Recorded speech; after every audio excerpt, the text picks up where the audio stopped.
It's probably all good. Alrighty. As long as I can hear you and you don't scream too much, we're probably good to go.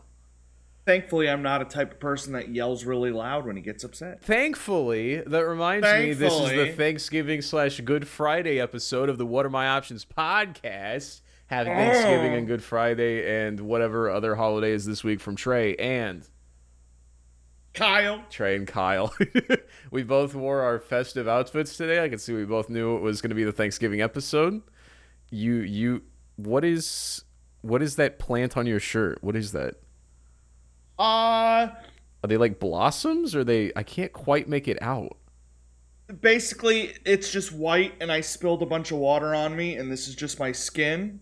It's like a Oh, wet T-shirt contest that thing. that makes sense. It does look like you got like mauled by a bear and there's a bunch of holes in your shirt and you didn't wear sunscreen, so you got really sunburnt just in various patches. But yeah, I have had a great week. It is a challengeless week for me, which meant I did mostly nothing this week. It was kind of wonderful. Yeah. Typically, yeah, it's stress week, not stress week. We're not actually too late today. We started pod at about 2:45. Usually we start 3 to 12 p.m. or 12 a.m. I guess would make more sense.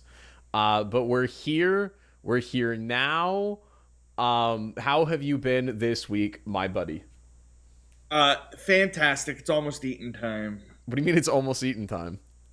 It's the only good week out of November. November might be the worst month It's aside probably from getting to eat. It's definitely in the bottom percentile. I would have to agree. I was thinking earlier today I might have a holiday hot take. What holiday do you think has the best food? What holiday has the best food? St. Patrick's Day. Just for, are you an alcoholic? Is that what what do you consider? Yes. I'd say I've only had St. Patty's Day actual food once, and it was like Cornish hen and that kind of and like green mush, and wasn't a fan. It really depends on if like Thanksgiving you go all out and then Christmas you go all out, or by Christmas you're like so sick of leftovers that it's like a smaller version. It depends, because Christmas dinner sometimes is just like, we're gonna do Thanksgiving again, which is funny that it's just 1 month after. Yeah. And then it's 11 months of not. Well, I'm gonna say otherwise because I'm gonna say underdog pick the 4th of July. Best, Oh. especially as a Midwestern. You've got barbecue options, you've got burgers, you've got hot dogs. I love a good just barbecue. I think 4th of July food is great, but it's made up of so much stuff that you eat year round. Yeah. As opposed to like the stuffing, green bean casserole, all that is just specifically 2 days of the year. Well, yeah, and if those were good foods, we would also eat them year round. You're saying 4th of July food is brought down because we eat it year round. We eat it year round because we yearn for it year round. If you really liked green bean casserole and turkey and all these other things, you would have them not just that one day a year. Do you think there's anybody in like May who's just like making turkey and green bean casserole just because they just really, really like it? There's at least one person, I'm sure. That's I mean, they sell turkey year round. It's just I've never liked the constraints we put on various foods for times. I want soup every day of the year. And my wife and my mother and everyone in my life will not let soup happen until it's below 50 degrees. And it annoys me because I like chili and I like various soups. And I'm told that I cannot make them or have them until the right time of the year.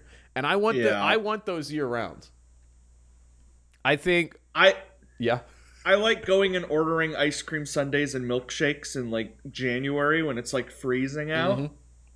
You just want what you want. No, yeah, the lovely Priscilla will wait till it is -5 degrees outside, and she'll be like, "Will you go to the Braums or the Dairy Queen for me? I really want some ice cream right now." And I go, "Right now? That's ridiculous."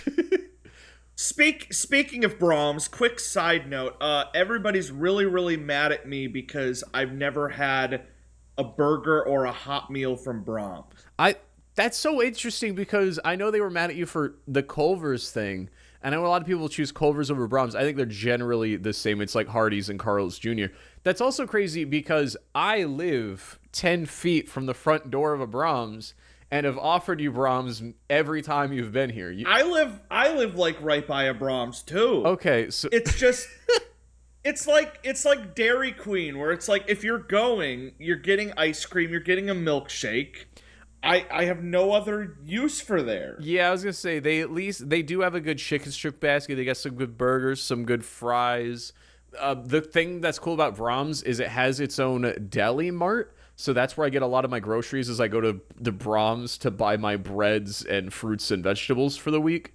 But yeah, it's most of their ice cream. Some is soft serve, but most of it is froyo, which I love and adore everything about that. I can't describe. Oh yeah, what makes it the cold different. Food from Braums But is so good. my lord, is it delicious! So yeah, all right. Next time you're in town, we'll take you to the Braums. I adore Braums. I love Braums. It's just I think there's a mass psychosis at my work because people are getting mad at me because they're saying Braums has the best burgers of any restaurant. I'm like, okay, That's not true, because Braums doesn't sell a smash burger, and you're already nuking yourself in the foot if you don't sell a triple smash burger with bourbon barbecue sauce and fried onion rings. They're just like, you've never had a burger from Braums? That's the best thing. That's why everybody goes to Braums. That I is don't think insane. so. No, Yeah. if you want a good burger and you don't care how bad you feel, you're going to Sonic. You're going to, I'm going to say Wendy's, even Steak and Shake. What a burger. I'm never eating a Wendy's burger ever again. Oh, that's fair. That we have had too much T-Rex. the mini patties. God, Wendy's has got good nuggets. This is going to be the food episode. It is the Thanksgiving episode. We're just going to talk about food all day. Yeah. But speaking of food, I issued you a few challenges, some food-based, a week ago, and those options I gave you were: one, not say the word in the sealed envelope between when I sealed it and whenever I open it. So the deal is still going for a 5-letter word that is in here for you to not say. Turkey. Again, you don't want to guess the word because you would fail it. You would fail it if you say the word. And then the second challenge was make a song that's at least 2 minutes, fully original, no outside human help. And lastly, was it 5 or 6 Lunchables? It was 6. It was 6. I could have been nicer and said 5, I guess, but I guess I said 6. So take me through your process. Do we want to start with this, or you want to leave this till the end? Start with that, Okay. because I swear to God, if I describe challenge 2 and fail the letter. That would be funny if I snuck the word into the challenge description, so you just had to say it. Oh, now, the my other rule is God. I couldn't say it. And I can confirm, after editing the previous podcast, exporting the previous podcast, and talking for the last 5 minutes, I have not said this word since putting this envelope. I came close a couple of times. I am going to... Let me see here. Okay. Did I say it? No, I'm pulling up my notes there. So hold on. Let me Was put it that away from the Ghost? mic. Again, you don't want to guess. It's not out yet. You could still... It would be so funny if it was Ghost. The word, which you will now be able to say now that it's coming out of here. Okay, why did I put I it bet as it's a the L sticky word. note in there? It is stuck. It's gonna be the L word. Okay, hold on. This is... Oh, I did not think this through. Okay. I don't know if the camera will be able to read it. I don't know if you can... did I not say that the entire last time? You can did I say it now. seriously It's been revealed. I didn't say penis. Did I not say? Did I say penis? I probably I said just penis. sent you a video that the audience will be able to You see. son of a bitch! You son of a bitch! You son of a bitch! You son of a bitch! They gotta know that I love fentanyl. Yeah, they're not drawing a penis. No. They're not writing a joke. They're just writing No the word phone number. fent. I just don't understand. Yeah, they're not drawing a penis. They gotta know that I love a penis. Damn it! God damn it! Damn it! Penis. There was a whole conversation where I thought I was gonna get caught because I was super tiptoeing. I was like, yeah, and then I pulled out my dick. And I like paused. And I was like, shit, I need a different word than penis. I'm treading crazy here. Because I also wasn't trying to bait you. I was just trying not to fall into my own trap. You said it exactly once to that episode, which is a crazy low penis count for both of us over 2 hours of combo. I can't go 2 hours without talking about penis. Yeah, no, that is Physically confirmed. impossible. I didn't say penis. You have said penis. We're just gonna say penis about 8 more times to make sure we're good for the next 8 episodes. So you're not getting 3 this week. Again, you almost got away with it. I was about halfway threading the podcast. That's about an hour after the challenge was issued. We were pretty deep into the episode, and then I didn't even think about it. And I went, "Hold on, did I just wait? I gotta scrub back." And I scrubbed back, and I went, "Oh!" He said the word. But luckily, I'm sure you put in all the effort for the other 2 challenges and weren't banking on this challenge to be so important.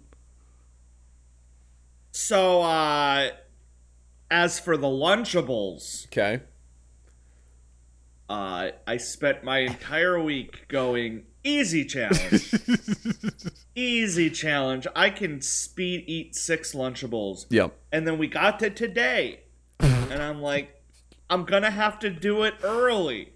Uh-huh.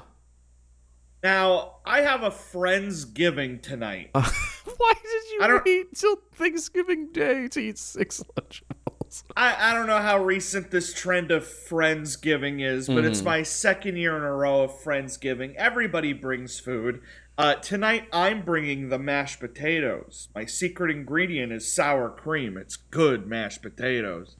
And I began to figure what 6 Lunchables would do to my body. Yeah. Similar to the nuts, you're like, wow, that's going to give me a heart attack. I'm like, at some point, it's a lot of Sunny D. It is a lot of juice. Crackers.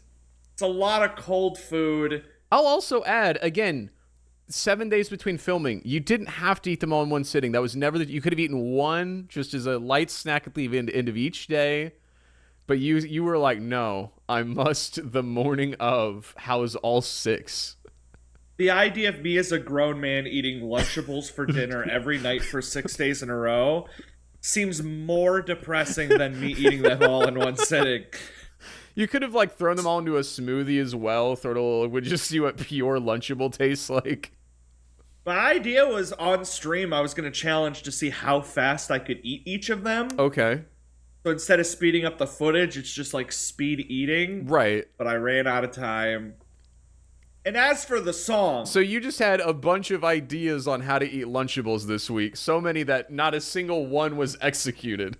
I thought about eating Lunchables more than I have in my entire life, and then I didn't eat the Lunchables. The best outcome. Okay. And as for the song, very simple. Just record myself in my car for 2 minutes singing a song, creating a song. Okay. Of course, I thought about it. No! You were not about to go 3 for 3 and then 0 for 3 the very next week. 0 points. Oh my god! I was hitting myself for not grabbing the marker for today, but we don't have to change it. It is staying in 8-8. I now have the opportunity to pull into the lead once again, and there is only 4 episodes left. My essential plan now is to just how many points you get, I just have to copy that no matter how humiliating the punishment Which is going to make lock in. Same for me now that we're tied, and there's 4, maybe 5 episodes left of the year. It's going to get grueling, because if either of us gets a leg up, then we can just fire back because they'll have to do it. I'll just have to lock it. Oh my god! What? Oh, how? Oh, how did Braums just? Braums. Today's stream is sponsored. That was so fast. Did they just jog over there right after you said it and ran back? Is it that close? There's a DoorDash driver just let himself into the house. For those of you who don't know, the audio listeners, a hand just passed a full Braums bag in front of the camera. I thought it was going to be 6 Lunchables. I've never had it. Club BS. I can finally tell my coworkers now. I'm gonna take a bite of this. This This is the third episode in a row Kyle has eaten a cheeseburger. Here is the fabled It is a good looking. Braums I think it's burger. a good like. It's kind of like McDonald's. It's a good like mid classic burger. It's reliable. Fucking, this is either gonna change my life. I wanted so badly for it to be a Walmart sack of 6 Lunchables, and your dad was like, "You're gonna eat 6 Lunchables." There's a single fry. Okay. How's the fry? Oh, yep. Finish the fry. The fries are good. Those are good They fries. do make good fries. Those are some of my Pretty favorite sure I've fries. had Braums fries. Have you had their fry sauce though? Fry sauce? Well, they have Braums sauce. I guess Freddy's has fry sauce. Braums has their own. It's like the secret sauce everyone sells, where Sonic's secret sauce, Freddy's fry sauce, Kane's raisin sauce. It's that. It's delicious. All right, Braums burger on a scale of 1 to 10. He's eating it upside down. The onion and lettuce and tomato hit his palate before the burger. He's leaning back. He's thinking. He's pondering. He doesn't want to be too mean to the burger because it has just been summoned ethereally into his hands out of nowhere. He must not let that bias change his mind in any way. He must rate the burger as if he had went to the store himself. He must not like this angelic figure that has just passed this burger and fry down to him. What does he think? That's a really good burger. Oh. That's really good. Oh. That's really good. Are you letting the bias of the person who just brought you the burger and it just appearing out of thin air, like if a Lunchable had just descended from nowhere, would you also be as happy and gleeful? I take a bite of the gold Lunchables chicken nugget. I'm like, oh, that's pretty good. So from 1 to 10, that's a solid 8. that's fair. I guess because they were telling me like Braums like has the cows like in the back of the store and they kill them like right when you order the burger, like it's that fresh. That again, I live 10 feet from a Braums. I can confirm there's no farm behind the Braums or cattle yard. Yeah, that's a good. If I go to an ice cream joint like Dairy Queen, Braums, Culver's, whatever, you get a chicken strip basket with the ice cream. I feel like burger and ice cream always throws me off, especially because in the Midwest, chicken strip basket means you're getting a tub of gravy. You're getting Texas toast. That's the only issue with a Braums chicken strip basket. There's no toast. They give you an oatmeal raisin cookie, which is just a really good oatmeal cookie, but there's dead flies in it, it feels like. Oh. Do you like raisins? No. Okay, me too. Fair. They don't put me off. I'll still eat the cookie, but I would much prefer that there wasn't an odd texture shoved in there along the way. The fries, very good, very tasty, very salty. I like the ridged for his pleasure. My least favorite fry is, even though I love Steak and Shake, the shoestring fry is really bad, and then steak fries are really bad. I like the curly fry. There's a type of fry, I don't know what it is, but it's like crinkly. That's what you're eating right now, is it not? No, because there's like the McDonald's fry where it's a stick. Classic straight fry. There's the ridged for pleasure. Yep. That's what Braums has. Fry. Yep. You got the curly fries, the big fries. You got the waffle fries. Steak fries. But maybe that's what it is. Steak fries, the big thick fry. That's like okay, not that. Okay. There's the tiny thin shoestring fries, which are at like Steak and Shake, and I forget who else sells them. It's like crunkly. It's a crunkly. I'm gonna send you a picture of like an example of crunkly fries, but it's like the way they're fried, where it's not a stick. It's like a different type of breading that makes it crunkly. Oh, beer battered fries. Oh, Look up beer battered fries. That's like a good fish and chips kind of fry. That's what you get at like a bar if you order some fries and a beer. Those are all time right there. Those are all time. Love that. It's just such a thick, batter on it. Now, it's similar to kind of what they have at Wendy's. Wendy's doesn't fully commit to it, but it's similar to kind of what Wendy's brings to the table. That's definitely up there. Bottom 2, steak fries, shoestring. Top 2 is probably that and the little ridged, indented, Braums fry. Speaking of ranking, I figured at some point in this episode we should do a quick rank comparison of Thanksgiving food. Oh, of course. Because there's some things that I despise that people swear by. And maybe we agree. Yeah, I can pull up like a tier list on my phone and then recreate it, or I'll screen record or something like that. But we will get to that at the end, so stick around to see our opinions on Thanksgiving food. Anyway, so you went 0-3 this week. So you have to hopefully I assume you've thought about this more than you thought about eating 6 Lunchables, more than you thought about singing in your car haphazardly. Yeah. What are my options? Well, I got a luck challenge, a food challenge, and a challenge that I'm going to think of in the moment, hopefully by the end of this statement. Classic. In a similar vein of that written note, okay. I have to ask, are you doing a turkey this year? Like, am I making one or eating one? Will you be near a turkey? Yes. So the big question lies in, will you have access to the wishbone this year? Probably not, I would have to say. Typically the people that rip the wishbone are the people that make it, which I'm 4 people detached from. I could butt in and say, wait, I'm filming a podcast. Well, the person is usually Seth, who you've met, who's delightful and loves you. I'll tell Seth you said to eat shit. Shove him and his nice wife out of the way.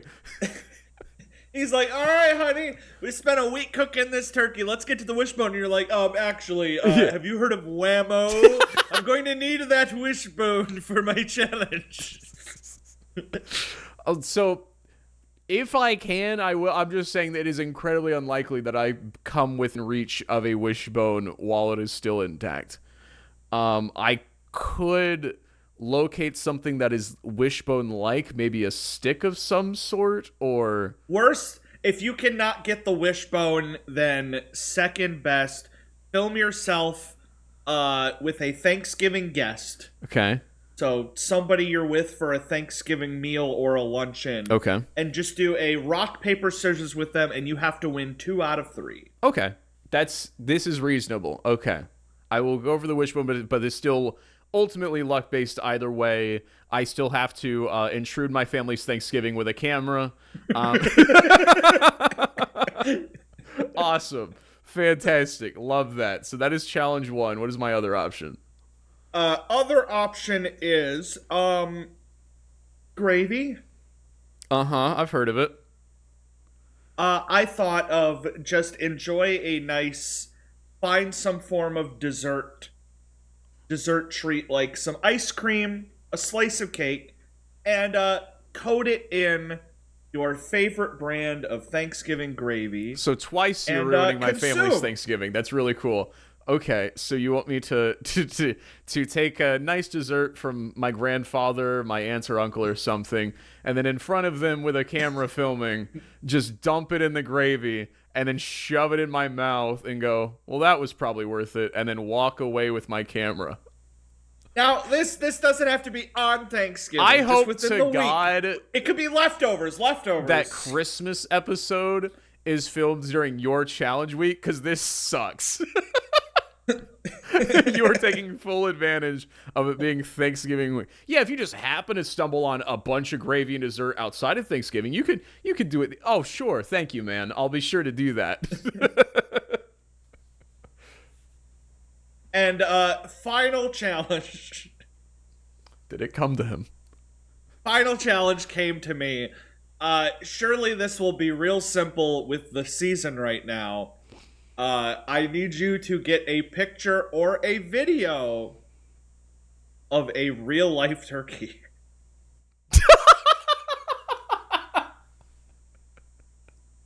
A real life, not dead, not cooked turkey. I also need, you're saying get one. You want me to take a photo or video of a turkey in the flesh in the real world. So I can't just go to Google Images live turkey.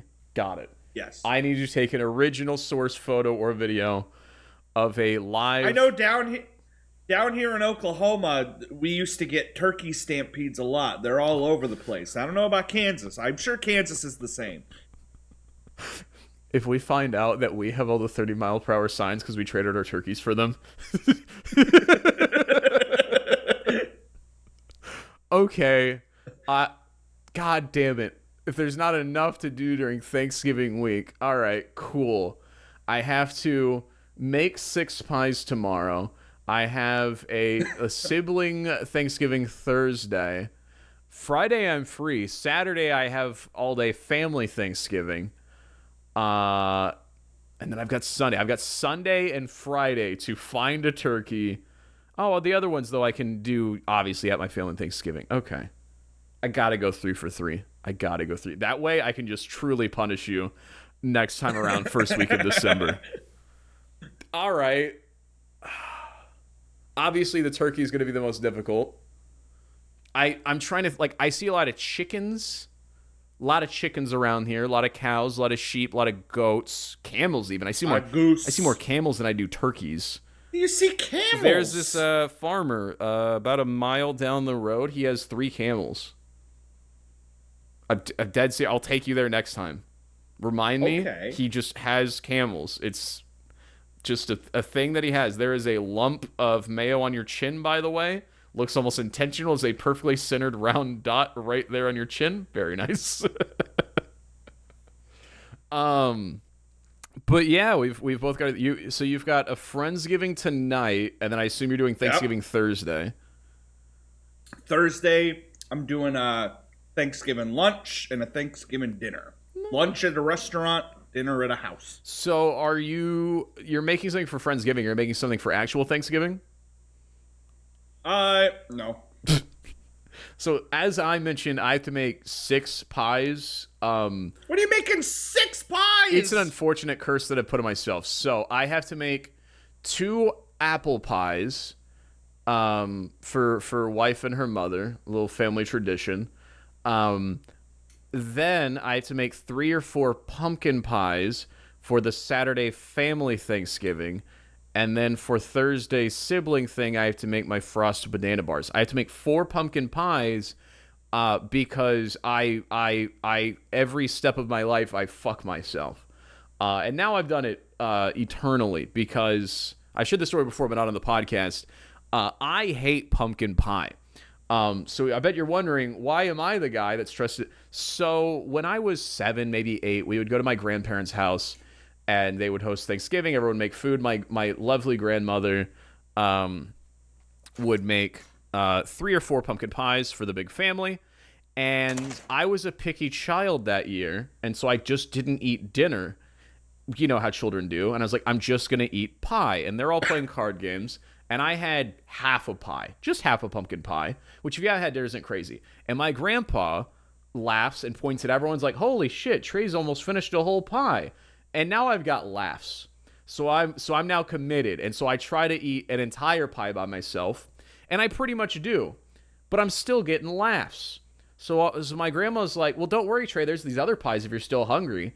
And I'm like, okay. So I'll take a slice. And I've never really shared this part. I'll take a couple bites. And then when no one's looking, I'll throw it away. So they think that I have finished that slice. And so I end up doing this to 2.5 pies. Yeah. And the next year, I had forgotten about that. And my grandma goes, don't worry, Trey.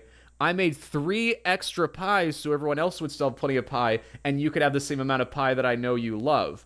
And I can't tell my grandma that after that year, I now hate pumpkin pie and was doing it out of necessity. And so I went through Thanksgiving and she goes, oh, that's fine. Take them home with you. So I take these pies home with me. They leave her sight. I throw them away after a few days because I don't eat them or I give them away. And then I do this every single year until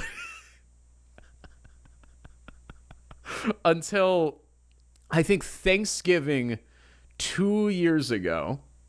I I finally tell her my grandpa this story, and he's laughing his ass off, and she feels so bad. And I'm like, Grandma, I don't like pumpkin pie. I haven't eaten it for 20 years. I feel so bad, but you were so committed and loving, I couldn't tell you. That Christmas Eve, she passed away. Very sad. And so then from then on, I took it upon myself to carry her tradition of making all the pumpkin pies. And so now for my entire life, I have to make the pumpkin pies as my way of connecting to my dear, wonderful grandmother. If I knew that story, I would have made your challenge to eat 6 pumpkin pies. I can't. I've probably had one slice of pumpkin pie in the last 2 or 3 years, just out of necessity because it's there. I'm not a big pumpkin pie guy either, but like I like it. Yeah, I think I'm more. I'm also just not. No, I am a pie guy. I'm just not a pumpkin pie. I like apple pie, and I think that's the only pie that I like, actually. I've also just not had most pies. I'm gonna be honest. I think Cool Whip, like Miracle Whip, I think. No, those are different things. I need you to clarify. Whip. Miracle Whip is mayonnaise. Cool Whip is whipped cream. Miracle Whip is really pulling the weight on my pumpkin pie, making it good. You mean Cool Whip. You have to mean Cool Whip. Whatever the white one is, yeah. They're both white. Again, Miracle Whip is mayonnaise, which is on your sandwich right now. Cool Whip is... All right, I have another challenge idea. 6 pumpkin pies with mayonnaise. Just how much mayonnaise? Is there a ratio, or do I have to finish a whole jar and a whole pie, and I can choose the ratio to pie? 1 jar between 6 pies. So you can do it all on one pie. You can spread them out. I mean, at that point, the 1 jar would be so, like, minute and spreadable across... The challenge is just eat 6 pies that vaguely taste like egg. So, yeah, I gotta make a whole bunch of pie this year. My 2nd year in a row doing it. And it is... stressful but wonderful. But yeah, I've got all sorts of... Do you have any other like Thanksgiving traditions, or is it just eat food, move on, talk? It's a lot of sleeping. That's why I've never been a fan of the Thanksgiving dinner. I like the Thanksgiving lunch, so that way the next 4 hours you just go to bed. The other one, we always do the lunch and the dinner, and it's usually just eat, sleep. Eat, sleep. It's a good day. It's a great day. My favorite Thanksgiving tradition is I like to RP as a man sometimes, because I'm not a traditional man's man, but I like to play pretend. And the best thing about Thanksgiving is there is always several football games on. And if you live in the Midwest, the wives are like, get the fuck out of here, we're making dinner. And all the men sit on the couch. They put their hands down their pants, rested on their groins. And you watch the Detroit Lions play somebody in football in perfect silence. And you're all bonding and you're connected and you're mind melded. And I adore that. Isn't there a Packers game on Thanksgiving? Probably. I think there's 2 games. And then they actually have a Good Friday game now, brought to you by Amazon. Because, yeah, they already have the Thursday game. So they move the Amazon Thursday game to the Amazon Friday game? Are you a big Packers fan? That's what they usually would do Thanksgiving, is watch the Packers. Valid, I guess. Yeah, because most of you guys are from Wisconsin, right? Yeah. Oh, okay. I do have a habit every Thanksgiving of, because we do self-serve. So the food is there and you just take what you want. And every year, I'm so excited that my plate becomes an ungodly amalgamation of way too much. They should sell Thanksgiving plates. Every year, half of my food ends up in the fridge. A lot of the time, my dinner is literally just my reheated lunch, because my lunch, I take too much. I don't understand the idea of taking a little and going back for more. It's just like, I need like 4 chunks of turkey, 6 slices of ham, half the plate is mashed potatoes and gravy, half the plate is green bean casserole, a bowl to the side for stuffing. It's like just it's too much. You but just one of these love days I'm gonna so pull it much off. food, and that's not the problem. The problem is you'll say I like these 20 foods. That's valid. But then you'll get 10 pieces of those 20 foods, as if at any point you're going to take more than one bite of each food before you're full. I've seen it happen 8 times since we've been friends. I've seen it happen in Las Vegas. I've seen it happen right here in Kansas. I've seen it happen up in Kansas City. Kyle is the king of getting 10 of everything when he should just get 1 of everything. I forgot you were there when I ordered all that Vegas food. Yeah, I had food poisoning and COVID, and Kyle's like, I just won a ton of money. Let's go downstairs to this buffet, and he's eating 2 chili dogs, a tray of nachos, a cheeseburger, and 2 corn dogs. Bryant's having a salad, and I'm having a salad, and Teal's like, you guys want some of this? And I'm like, I gotta go to the bathroom. I'm gonna be sick again. And again, we sat there for 10 minutes. You had 1 bite of everything, and then you made us help you carry it. We put it in the hotel mini fridge where you left it for the maids to find. Yeah. Like, we ate at Taco Bell the night before that, where you could have learned your lesson. And you ordered a basic meal at Taco Bell, and you had half a taco, and you shoved the rest of the food in your pockets until the next morning, where you pulled the food out of your pocket and just continued eating it. The tacos were wrapped. They fit perfectly in my pockets. I was drunk because it's the one Taco Bell in the world that serves booze. They had Baja Blast Mountain Dew booze. Best thing I've ever had. Put the tacos in my pocket, and then, we wake up in the middle of the night. I reach into my pocket. There's tacos in there. I'm like, holy shit. Of course, in my drunken state, I'm going to start eating pocket tacos. But there's no attempt to reheat it. Like, we had a microwave in the room. You were just like, pocket temp is the perfect taco temp. How convenient. Oh my God, so much happened in Vegas. One of the funniest things, because we all were like, where did he get that? Because he didn't go to the fridge or anything. You were just in bed, and you went, guys, I'm starving. And then a taco appeared. So yeah, I can't imagine what Thanksgiving is like for you with that kind of mindset. I don't know if part of it is just I'm such a slow eater, and that's why I fill up before I can eat too fast. Yeah. I don't know. Yeah, I love talking while eating, which does help me not eat too much. But then I plan for that. I don't get nearly as much food as you do. I will sit there, and my family, because we'll go out to eat at dinner at like a restaurant, and if I'm paying for dinner at a restaurant, we're gonna be there for like 2 hours, and we get the food. 10 minutes later, everyone's like, "We're done. We're waiting on you," and I'm like, I just got started talking. I haven't even touched my food. I'm like, I want this to be an event. We're gonna yap and eat for the next 2 hours, please. Like, that's one of those things in TV shows, those cliches that you see all the time. I've never seen in real life, where like they're at the restaurant for like 3 hours and they're like, let's get another round of whatever that was. It's always just one round of food. I'm talking like a 5-course meal, but like I'm gonna sit there, get a couple appetizers for like 40 minutes, have some drinks, then order some entrees, have some more drinks.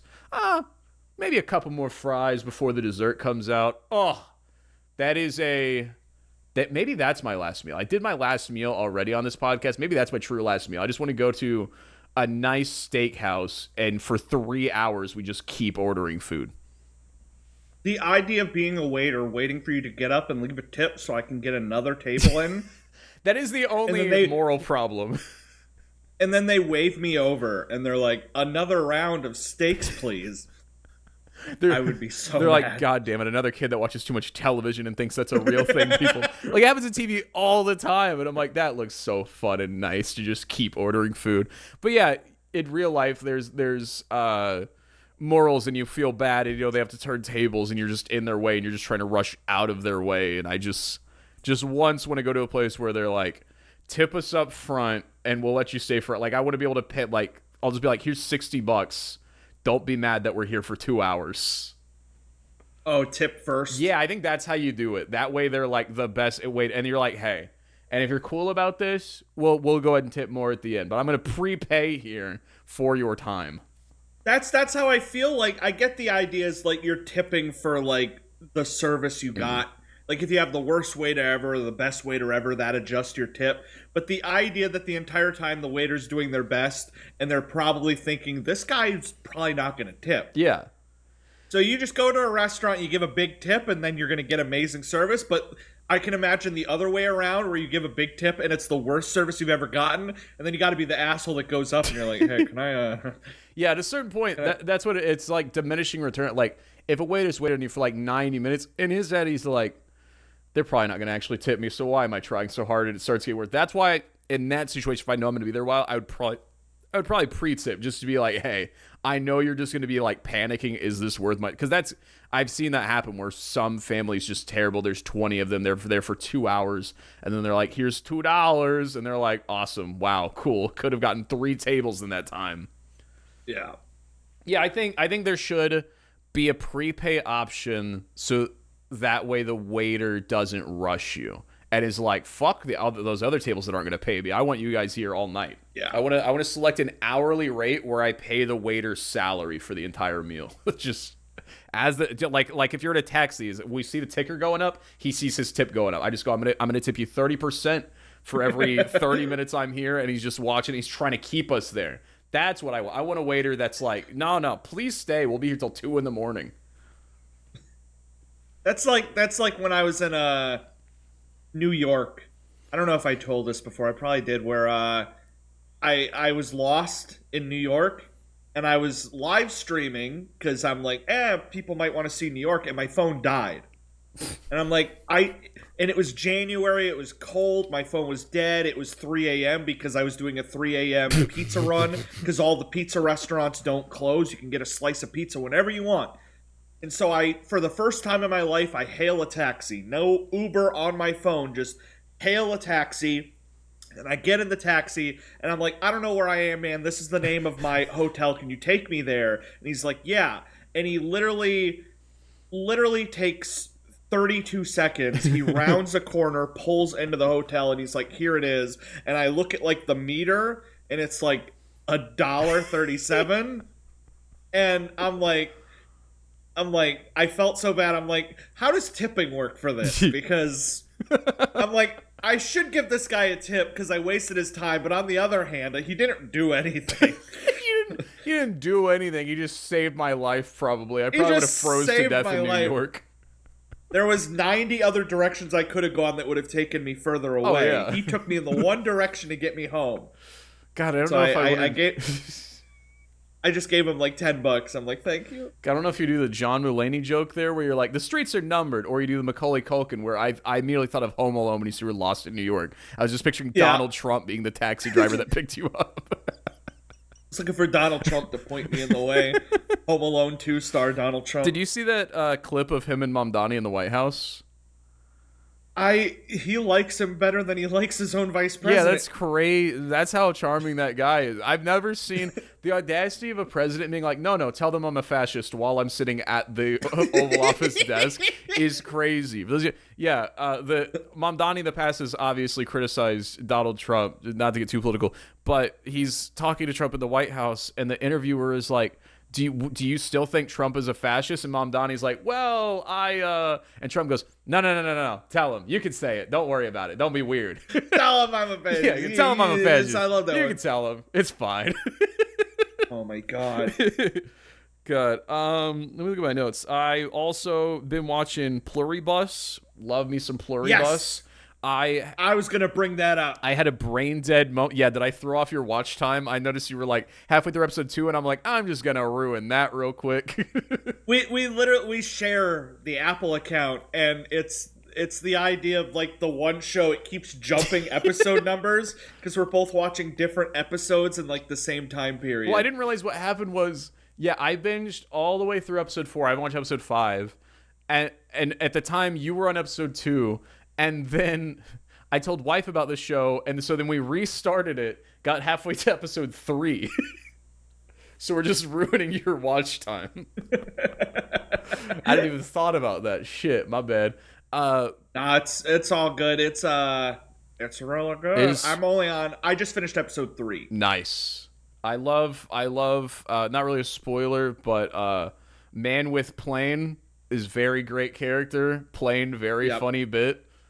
Kim Wexler, for those who great don't actress. know, quick quick summary of Pluribus. It's a new show from the guy who made Breaking Bad and Better Call Saul, which I don't know if you know, but those shows are pretty And good. a couple episodes of The X-Files. And it's a show about a terrible, terrible, deadly brain virus that infects the entire world, that makes everybody super happy, like a hive mind. It's like Invasion of the Pod People. Yeah. If like they'd won. We've seen this movie. We've all seen this movie. Yeah. But it's the idea of like there's 12 people on the planet that weren't affected. And including the main character who's just super miserable and is now having to deal with this shit. Yeah. The entire world is happy. Yeah, so the entire And planet she's is miserable. basically one giant collective volunteer force that will essentially do whatever these 12 people ask. And some of them take advantage of that. Some of them are like, no, you're evil. I don't want to have fun with this. Let's say you have fun with it. What do you ask the collective of humanity to accomplish in your first day? Yeah, because it's the idea of they're like, oh, we're gonna turn you into one of us eventually. Yeah. Once we figure it out. But until then, we're gonna make you happy. We're gonna do whatever you want. The entire world. Like if you want Disney World all to yourself, they'll boot it up, they'll work it, they'll operate it for you. They'll do whatever you want. My first request what would you do? is I want them to remodel the Bridge McDonald's to go back to the pre-2015 look. I'm not joking. That is the first thing I'm fixing. With the collective force of all of humanity at my fingertips, I'm fixing the Bridge McDonald's to go back to its pre-minimalist, pre-modern look. They're just like, really? I'm going to put a You're like, side-by-side up here so you can see what atrocity they did. The Will Rogers Archway. Ooh. No, it's the Golden Arches. We're going to fix that, first of all. Second of all, there is a large machine in the middle of nowhere, Kansas called Big Brutus. It moves 0.5 mile an hour. They used it to dig the first trenches in the early 1900s across America. Just these giant like moats and rivers and shit. It has been out of commission for many years. I would like to drive it and dig some trenches. So let's fix that machine, please, because right now it's just a museum. Item number 3. I'm tired of everything not being 24/7. We're going to fix that. Everything is now 24/7, even though I'm the only person he's taking care of sometimes. If I want to go to Walmart at 2 in the morning, I get to go to Walmart at 2 in the... These are the things that bother me in life. Sounds like you'd be okay with this whole situation. I mean, so long as they accomplish those things, I'd be like, all right, I brought heaven to earth. You can kill me now. I have solved the world's problems. The greatest problems that have come to Earth, I fixed them. You're welcome. I'd want to do a NASCAR race, but they have to let me win. That is a brilliant idea, and I hope the show does something like that. That's so cool. And everyone's cheering, Kyle, Kyle. Yeah. And then you I wake want up. everybody in the dream. audience cheering for me. I want 8 women with the biggest tits you've ever seen at the finish line waiting for me. It would be mainly a lot of food. So a big plot point on the show is that they won't kill any living animals. So I don't know. I'd have to become a vegetarian, and that would kind of suck. I mean, but they have enough people that they can have designated death watchers of animals, and then once they die, they can cook it for you. And I think that's enough dead animals on a daily basis that you'd still be able to eat meat if you wanted to. There's another thing that they introduced that I didn't even think about, which also a lot of the characters of the show don't, which is they have the collective memories. So you could ask about any conspiracy. You could be like, does Donald Trump wipe standing up or sitting down? I still wouldn't even, I wouldn't, like, you could ask who killed Kennedy, and I'd be like, no, the Will Rogers Archway needs to be fixed first. The entire world hive mind, and I ask one of them, I'm like, name every person who's ever had a crush on me, and they're like, it's... We are ordered to be nice to you. Are you sure you want this information? Are you sure you want this answer? You do the shove them that, like, freaks them all out. Is there anything else you ask of them other than food? It's mainly food. It's mainly food. Is there like some sort of house you would want to live in? Like you can live anywhere in the world now. You could live in the pyramids. You could live on the space station. You could live in the White House. Where is your bedroom now that the whole world is at your fingertips? Do you think the director's going to hear this and just facepalm at the message we're taking away from the show? Or he's like, shit, I just did the stupid Air Force One bit. I could have done the NASCAR race. That's so much cooler. Yeah, I think the entire human world loses their sense of self, and everybody's just like, where will I live? I'm gonna live in that would be so cool. Well, this would rule. All right, hater, I'm living in the Saddam Hussein hole. I'm gonna have it renovated. As long as there's Wi-Fi down there, it does look cozy if you think about it a little bit. There's the meme there. I would probably camp out at the Saddam Hussein hole. If I could sleep anywhere on the planet, Saddam Hussein hole. You have to tell the hive mind. You ever heard of the Saddam Hussein hole? And they're like, yeah. They're like, take me there. Yeah. Stephen H. Actually made the first Saddam Hussein meme. He will take you there. Okay, so then, all right, you don't know where you want to live. What's your vehicle of choice? You can travel in any vehicle: a nuclear submarine, a Lamborghini, an H1 Hummer, a private jet. How are you getting around? Tank. Takes you so long.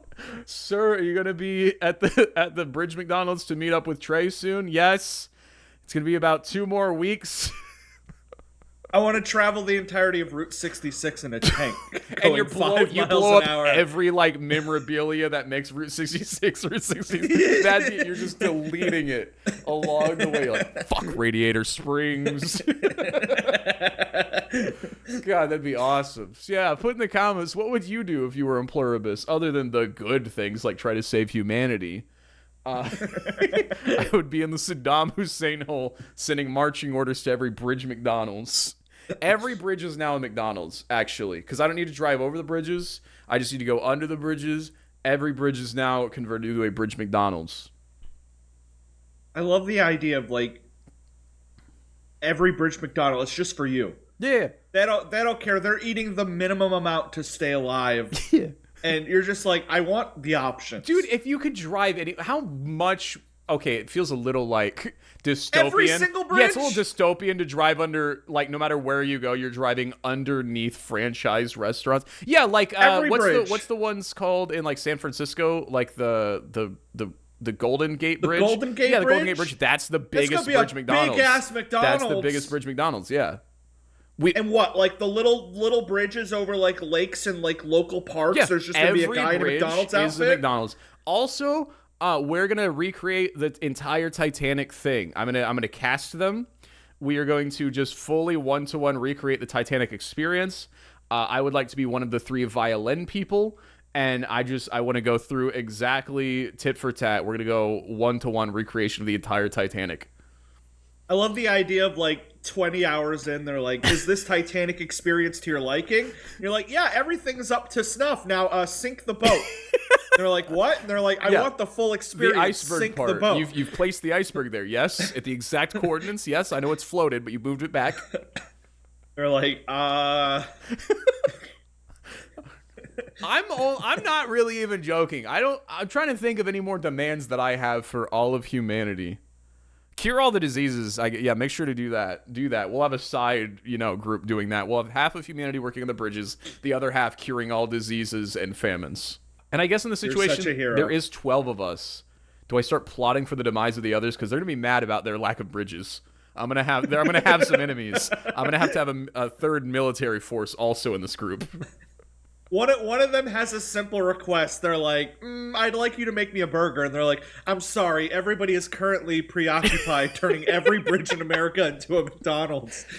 Oh yeah, it's just in America. The other countries, they can keep their bridges, so like the other 11 move to other countries so they can still drive places or travel. Somebody comes to America to check it out, and it's just dystopian. Yeah, every bridge they drive under. You can't get anywhere because of the lack of bridges. Actually, it is ruined. Every river you go to, you have to get out of your car, walk through the McDonald's, get in a different car on the other side. Niagara Falls would be awesome. You're eating a Big Mac while looking at the Niagara Falls below you. A McBig Mac? That's what they're called? Yeah, I'm eating a Big Mac over the McNiagara Falls. That'd be awesome. I think you're not dreaming big enough. I think the community is going to back me here in my demands. The entire human world gives you whatever you want. The second they hear Bridge McDonald's, they're going to be like, God damn it, why couldn't it have been someone else? Why did you have to have the immunity, you fool? Man, speaking of... little side note, this goes back to November being the worst month. I've had a miserable last couple weeks because everybody keeps flashing me. With their lights? Yes. Why are they flashing with their lights? Because it's now at the period where daylight savings come has made and it to where yeah. We no longer have afternoons. It's just you eat lunch and then it's dark. I go into work every day. I work at 6 o'clock. So by the time I'm driving to work, it's pitch black. And when I'm driving home from work, it's pitch black. Mm-hmm. And every asshole in America drives with their brights on. And I can't see anything because I have the thing with the glasses and the eyes where every beam of light is astigmatism. Yes, and it's giant. And it's too much. And it's just... the idea of every day, and I have a 30-minute drive to work, and it's just 30 minutes of blinding lights. This brings me a new pluribus demand. Every morning, the moment the sun rises, all of humanity sings, "Daylight come and me want go home." They sing the full song, beginning to end, and it's beautiful. Sorry about your problem, but that's what's happening in my world. Are you talking about... By day 6, I'd be like, shut up. Daylight come. Come, Mr. Tallyman. So are you talking about people driving towards you with their brights or behind you with their brights? I assume towards you. Okay, because behind you can... Mainly towards me, behind you can do the little mirror trick to make their lights go away. I don't know if you know that. Oh. Do you know that? No. How are you older than me? There's a tab on your rear view mirror that if you flick, it makes the lights not hurt you. I don't have that. You do. I might have that. Are you researching your car to see if you have the basic model of rear view mirror? You're looking at it, aren't you? Yeah. This is... holy shit. Dude, you are in your late 60s and you didn't know about the rear view mirror flip down mode? No, I didn't know about that. Jeez, this explains so much of your... How are you a valet? The worst part wasn't you couldn't drive stick, it wasn't you didn't know about the mirror feature. Yeah, you flick it down and you don't get blinded. This photo I just sent, this is also the sun, but this is literally what I see for my entire drive to work. Oh, yeah, that's also just, you need... clean your windshield would also help that. That is a dirty-ass windshield. Is that your windshield? No, that's just a typical... Yeah, I was going to say, that's the other bad thing. I don't know how we haven't solved... like, there is that time of year, because the sun goes everywhere eventually, where sunset has the sun right behind an important intersection, so you have to stare directly into the sun to see if the light's red or green. That is a problem that we need to solve. Yeah. The classic dilemma of I'm looking at the stoplight, the sun is right behind it, I can't see the stoplight. Like, genuinely, what do? You just like go off of what the other cars are doing and you hit the gas and you pray. Like, it's such a it's something that nobody talks about, but it has to be something that everyone deals with, and I don't get how we're not solving that problem to avoid just put up a mesh screen behind the lights so that way the wind can get through, but like it mutes the sunlight a little bit. Can we just block the sun? There's got to be a way to do that. There's got to be. Put a big screen around the earth. Oh my god. I mean, at this point, there's so many satellites around it. If they just like strung together a little bit, we could accomplish that. It's such an insanely stupid, simple problem that causes so much harm and probably early onset blindness that it's got to be fixable. I don't understand how, but it's got to be. I'm just imagining a genuine, like, giant satellite that just like follows the view of the sun and just stays in front of it and like dims it. Yeah. You'd have people complaining. They're like, the good old days before the satellite when the sun was nice and bright. Well, that's what Futurama did. They put this concave mirror against the sun to reflect its rays, but then when the mirror rotated behind the sun, it turned into a giant magnifying glass, incinerating the Earth, because it then became convex and just killed everyone. It's one of my favorite Futurama bits. And I was getting in the because I'm basically like, you've done this to me, I'm evil now. I got in the style of flashing people back. Okay. Like, you know, if someone whips it out, you're going to whip it out back. So someone will come up and they'll have their brights on. And I'm like, okay, asshole. I will take my brights and I'll go on, off, on, off, on, off, on, off, off. You are going to get into a head-on. That's so mean. That's so much meaner. And then the guy who has his brights on is just like, look at this asshole. And then he starts doing it. And literally for 20 seconds, me and another man were strobe lighting each other. And it's so bright, you're flashing 5 other drivers on the road.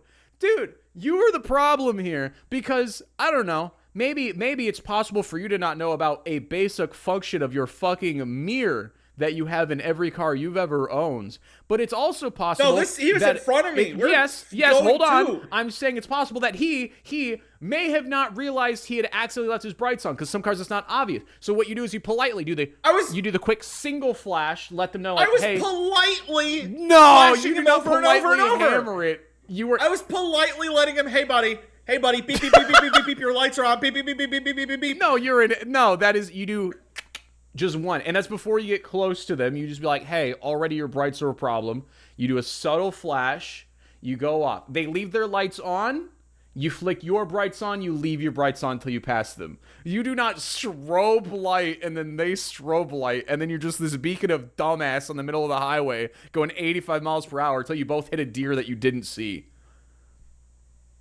So I did that the one time, and then I'm like, I feel like somebody's been murdered over this. Yeah! People have guns, Kyle! You're in Oklahoma, and you're strobe lighting the dipshit in the pickup truck with the way too bright lights. I don't know if you know this, but those people have the guns.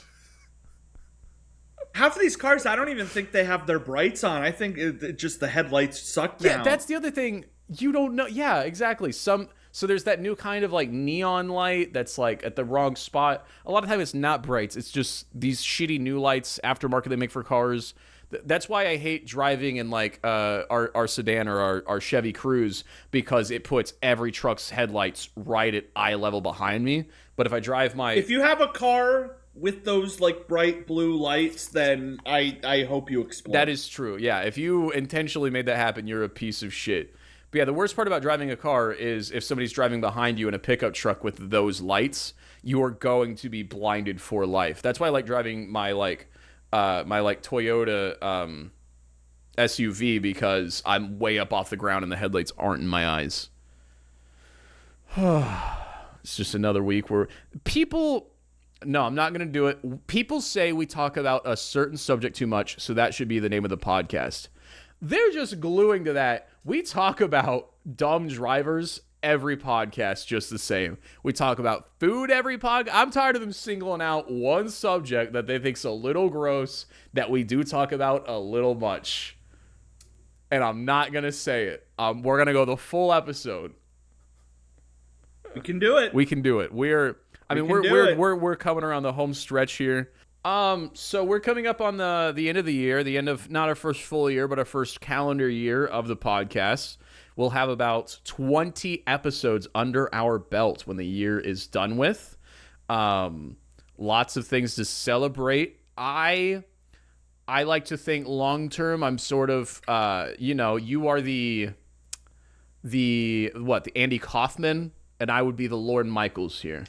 I think that makes sense. You are the RPG, and I am the conduit. You are the Mickey Mouse hand, and I am the glove that slips over your hand. Is this making sense? Anyway, I was looking at office space in Tulsa, Oklahoma. How much do you think it would cost per month? Because I was like, we can't always, I'd like to eventually be able to just, all episodes are in person, but you don't want to have to drive 4 hours every week. I don't want to drive 4 hours every week. I'm not moving to Oklahoma City anytime soon. You're not moving to bumfuck Kansas anytime soon. So Tulsa, about an hour and a half or 2 hours to Tulsa for each of us. Reasonable to do once a week. How much per month do you think we could get an office floor for in Tulsa? An office floor? Uh-huh. That's going to be like $4,500. I'm going to tell you a number, and we're going to have an office in January. $75 a month is the starting rate for offices. I didn't know this. I'd be living in offices this way because they don't have to have certain essential things that like houses have.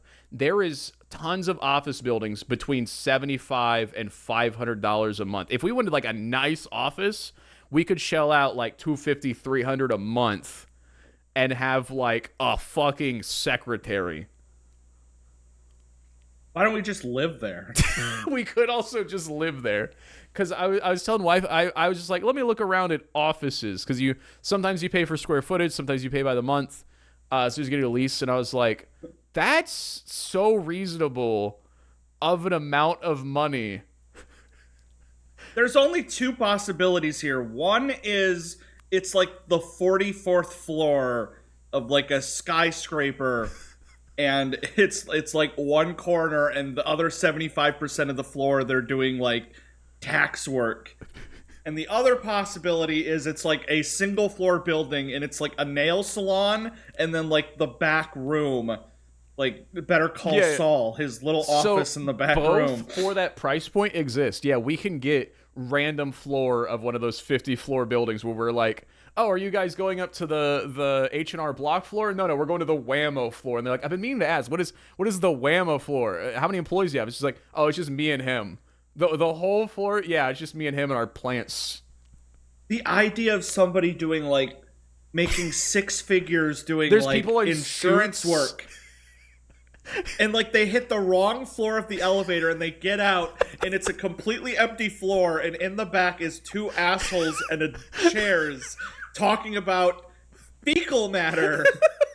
And they just hit the button and they're like, we don't go to that floor. I don't know what's going on there. Because I think it's a great idea. Because then every week we're like, hey, honey, I got to go to the office. I go spend the day in Tulsa. There's plenty of restaurants and experiences. We could go take like a yoga class for a video. I think Tulsa, Oklahoma, the future home for the What Are My Options podcast. That's absolutely insane, and I would back whatever. Because we recently put forward funding for a P.O. box, and the P.O. box cost $60. For just $15 more a month, we would not need a P.O. box, and we would have an office in a skyscraper. And when we tell people we're going to work, they go, oh, where do you work? I go, oh, the building on 5th Avenue? Yeah, we're on the 33rd floor. This was the last thing I ever expected to be pitched in my entire life. Is me owning an office. This is what I mean. I like as a kid, you tell yourself, when I'm an adult, and all the adults go, no, it'll be lame. And all I keep finding is there's so much opportunity that these adults just are not taking. We could have... Does the floor have electricity? Yeah. It comes with electricity. It comes with internet. It's all fully wired. It has plumbing. It doesn't have its own bathroom. You would go to the office bathroom, so that's where you'd commune with the other employees that work in this building. Yeah. I'd be in a Hawaiian shirt. We would show up in our Hawaiian shirts. We'd be in the elevator with a bunch of suits doing cocaine, and me and you were there with our bag of Arby's doing another food review on our office floor. This is how we accidentally get involved in, like, a pyramid scheme. Like, we're in the elevator with a guy, and, like, we're talking, and he's like, hey, we need somebody here for our pitch. You want to be part of our pitch? And then we get in, and we go, and then suddenly we're on camera, and they're all committing fraud, and now we're accomplices, and... I mean, there's two options. Like I said, there's, in that price range, there is random floor of big building, or there is lots of malls that have space for that price point you rent, so we could just go to the mall And then we would walk into our office and lock the door behind us. And they'd be like, "What's that store?" Like, I've been to malls where they have radio stations in some of the like store entrances, and they're like, "Oh, that's where they filmed the local radio shows in that office there." So both great options. Record a podcast and then immediately We go to Spencer's walk out Gift. to the Spencer's Gift. Get a Wetzel's pretzel and then get back on the clock. Yeah, we could give each other challenges live. I go, "Okay, Kyle, you have 10 minutes. Come back with something like this." You have to sprint through the mall. And they're like, "Sir, you can't sprint." And you go, "I own here. Hold on." Like, "Oh shit, I didn't know you were one of the store owners. My bad." And we could keep it open like a store, so we do have people just randomly walking in, and we're like, everything's too expensive for them to buy, so we don't have to actually ring anything up. It's like we do it in front of a glass plane, so it's like "Good Morning America." Everybody walking past holding up signs, "We love Whammo." Like, I don't know. So many people have ideas, but there's the meme where it's like, when the ideas get out of the group chat. For me, that's like a Goofy Guy Gathering. That shouldn't be a real thing, but that very much was a real talent show that we had. Yeah, I think it would be really funny and shockingly easy, which is a great scale to meet at, for us to have an office. Now I wonder how many people live in offices. I've looked at, because whenever I was researching it, it was a lot of people on like r/frugal or r/poverty. They were like, "Why don't I just move in there?" It's like, well, because you won't have a bathroom that you can use like after hours. Like, it's got to be during building hours. Otherwise, the bathroom floor might be locked. Or, there's certain like building codes and like fire codes that offices don't have to do. And that's why it's so much cheaper, especially because they can fill it with so many offices and office floors and sub offices. Because realistically, let's say spring, we roll out the Patreon. Same content goes out. We throw some bonus stuff on there.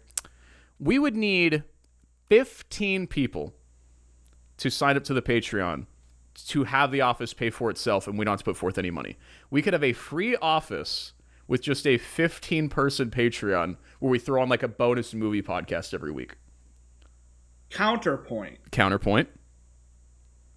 You can make $40 a week selling plasma. I could fund our office. That would be we with put it my on the own sign. body. The only plasma funded office.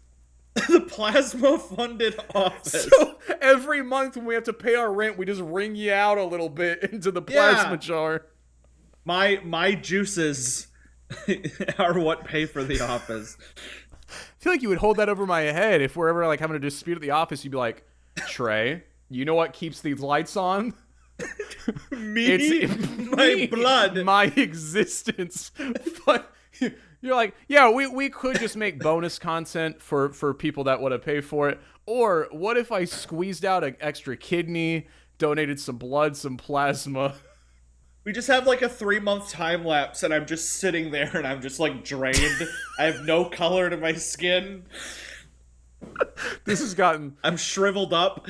This is such a funny bit, because with us combined, this could be happening. Our next year could be draining you of plasma and us going to our office next door afterwards. You guys got rent? Yeah, we're going to stop by the hospital real quick. We're almost there. Let's take out the middleman. Let's record the podcast while my plasma's being drained. There you go. Then we don't need the... We just do film it the in the setup hospital. in the office. Yeah. So, put in the comments. Do you think we should get an office? Do you think we should fund it exclusively? Maybe they can donate their own plasma. Everyone in the audience sells their plasma. We're just... There will be a spike in plasma donation. And they're like, why? It's like, it's all going up to that office building there. We don't know what they're doing with it. Maybe we become like our own like Pizzagate conspiracy theory. They're like, there's just a lot of plasma funneling in and out of that building. I don't know what's going on. I don't know how they have it. They're right above the Wolf of Wall Street floor. God.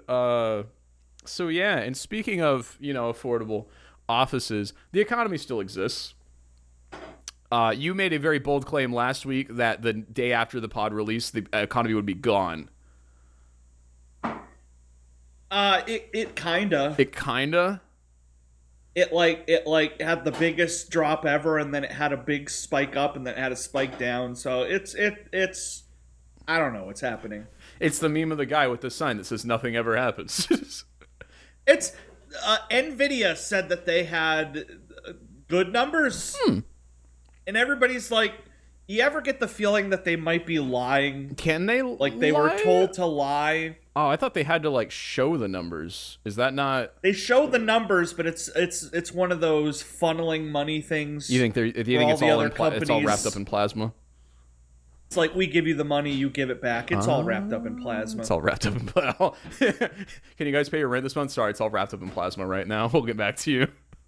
Our entire stock market is being held up by Nvidia employees' plasma right now. Yeah, they go in, they serve an order that's like, all of you have to donate plasma now before the reports go out, please. We gotta get our numbers up. Everybody go donate now. Jesus. All right, let me head to the emails. If you want to send an email to the podcast, go to whamopod@gmail.com, wamopod@gmail.com. Not a lot of emails this week, which is fine. We are, once again, sailing through. We are pro podcasters. First question. Dear, what are my music? Hey there, I want to get into more music, but genuinely, I don't know how. I want to go beyond what I know and what I like, but it's scary, and there's so much. Do you have any advice for this? Please tell me what are my options. Drago. I think algorithms are stupid, but Spotify got some good stuff to help me discover music. I don't know if it still exists, but it is the reason I'm into everything that I am into post-middle school, and that is a free Pandora account. Because pre-Spotify, that was all there was in middle school and high school. You would just load up Pandora on the school computers. You type in the one artist you know. And because it was radio, you were forced. You had 3 skips a day to skip that one shitty Asher Roth song where he's like, freshman, freshman, do something crazy. You would skip that song. That every concert I've been to in my adult life has been Pandora recommended artists that I would have known before that. The idea, it's so funny. I think Spotify still does the same thing of like only giving you so many skips. Because when I listen to Spotify, I'll sometimes skip like 30 songs before I find the song I want.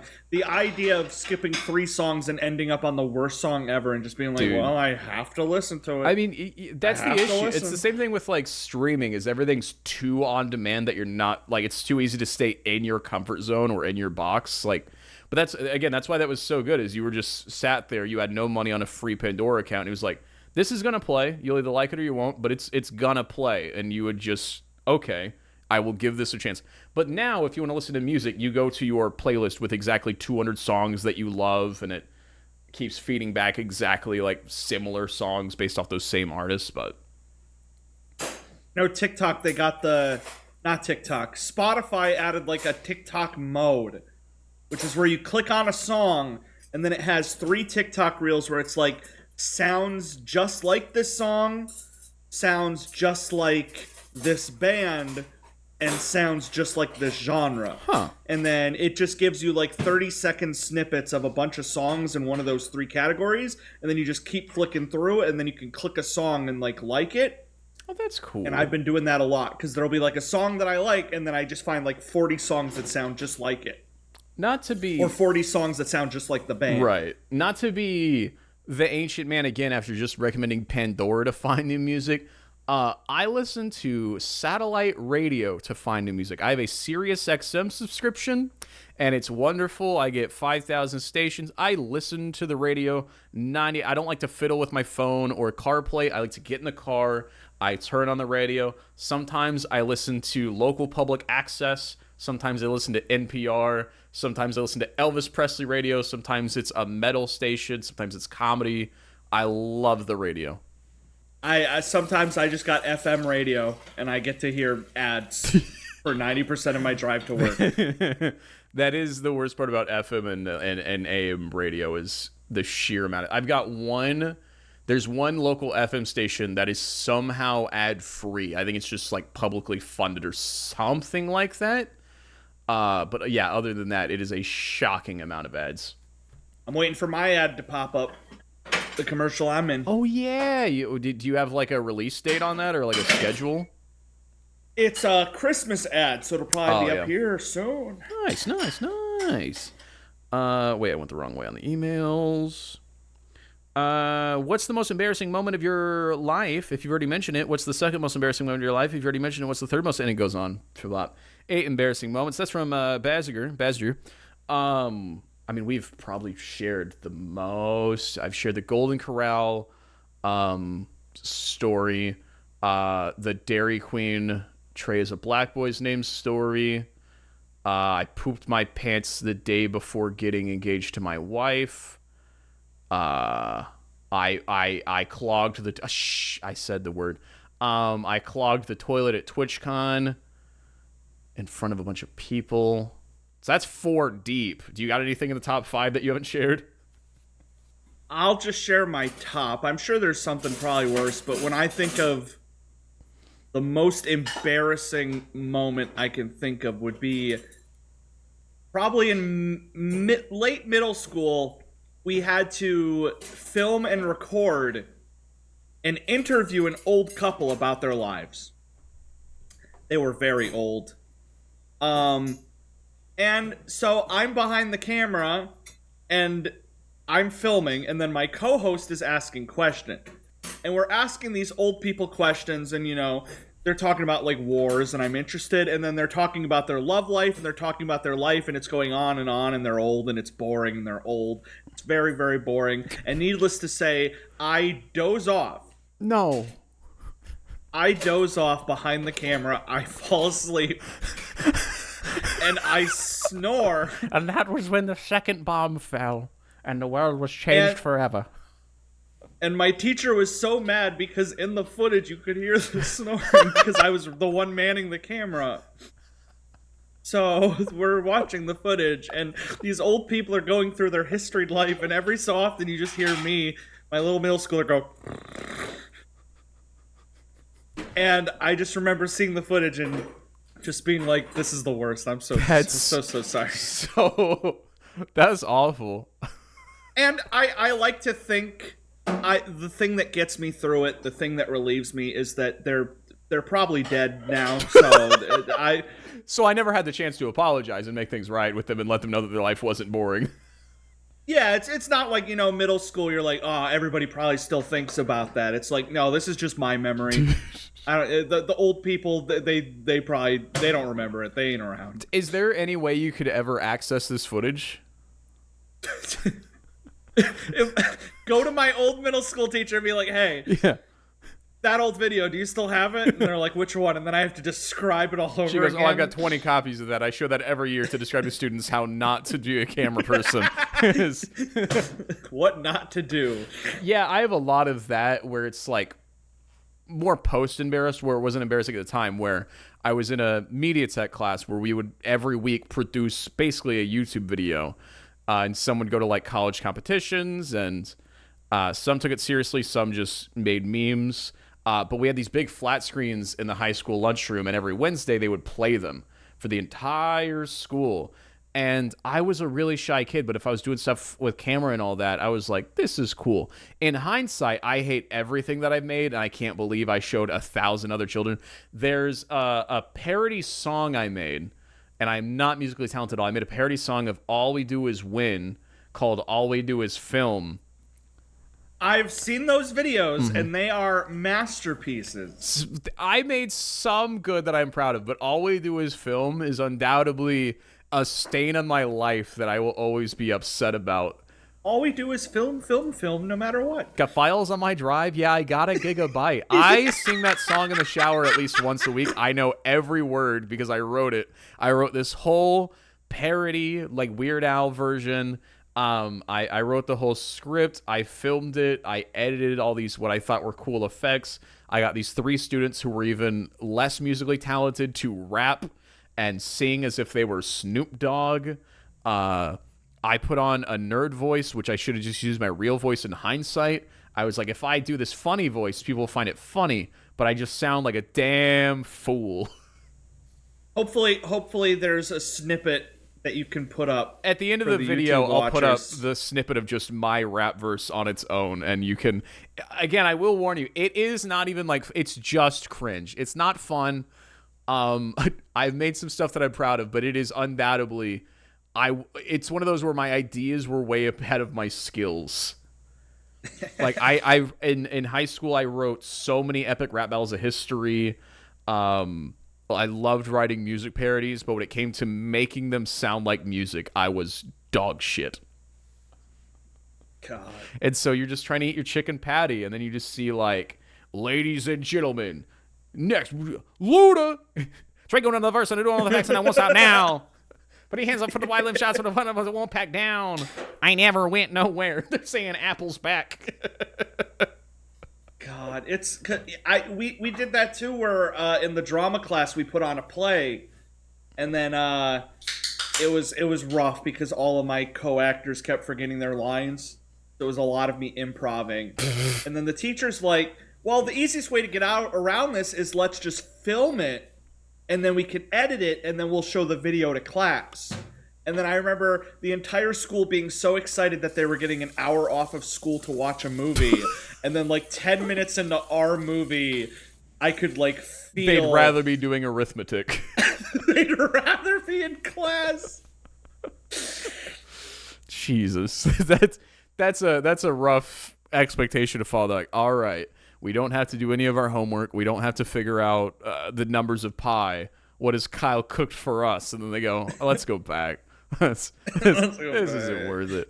Let's see. Dear Mr. Whammo, I have a small question that's related to Thanksgiving. When it comes to the food, what is the best food at Thanksgiving? Which brings us to a perfect end of the show segue. I'm going to pull up a tier list.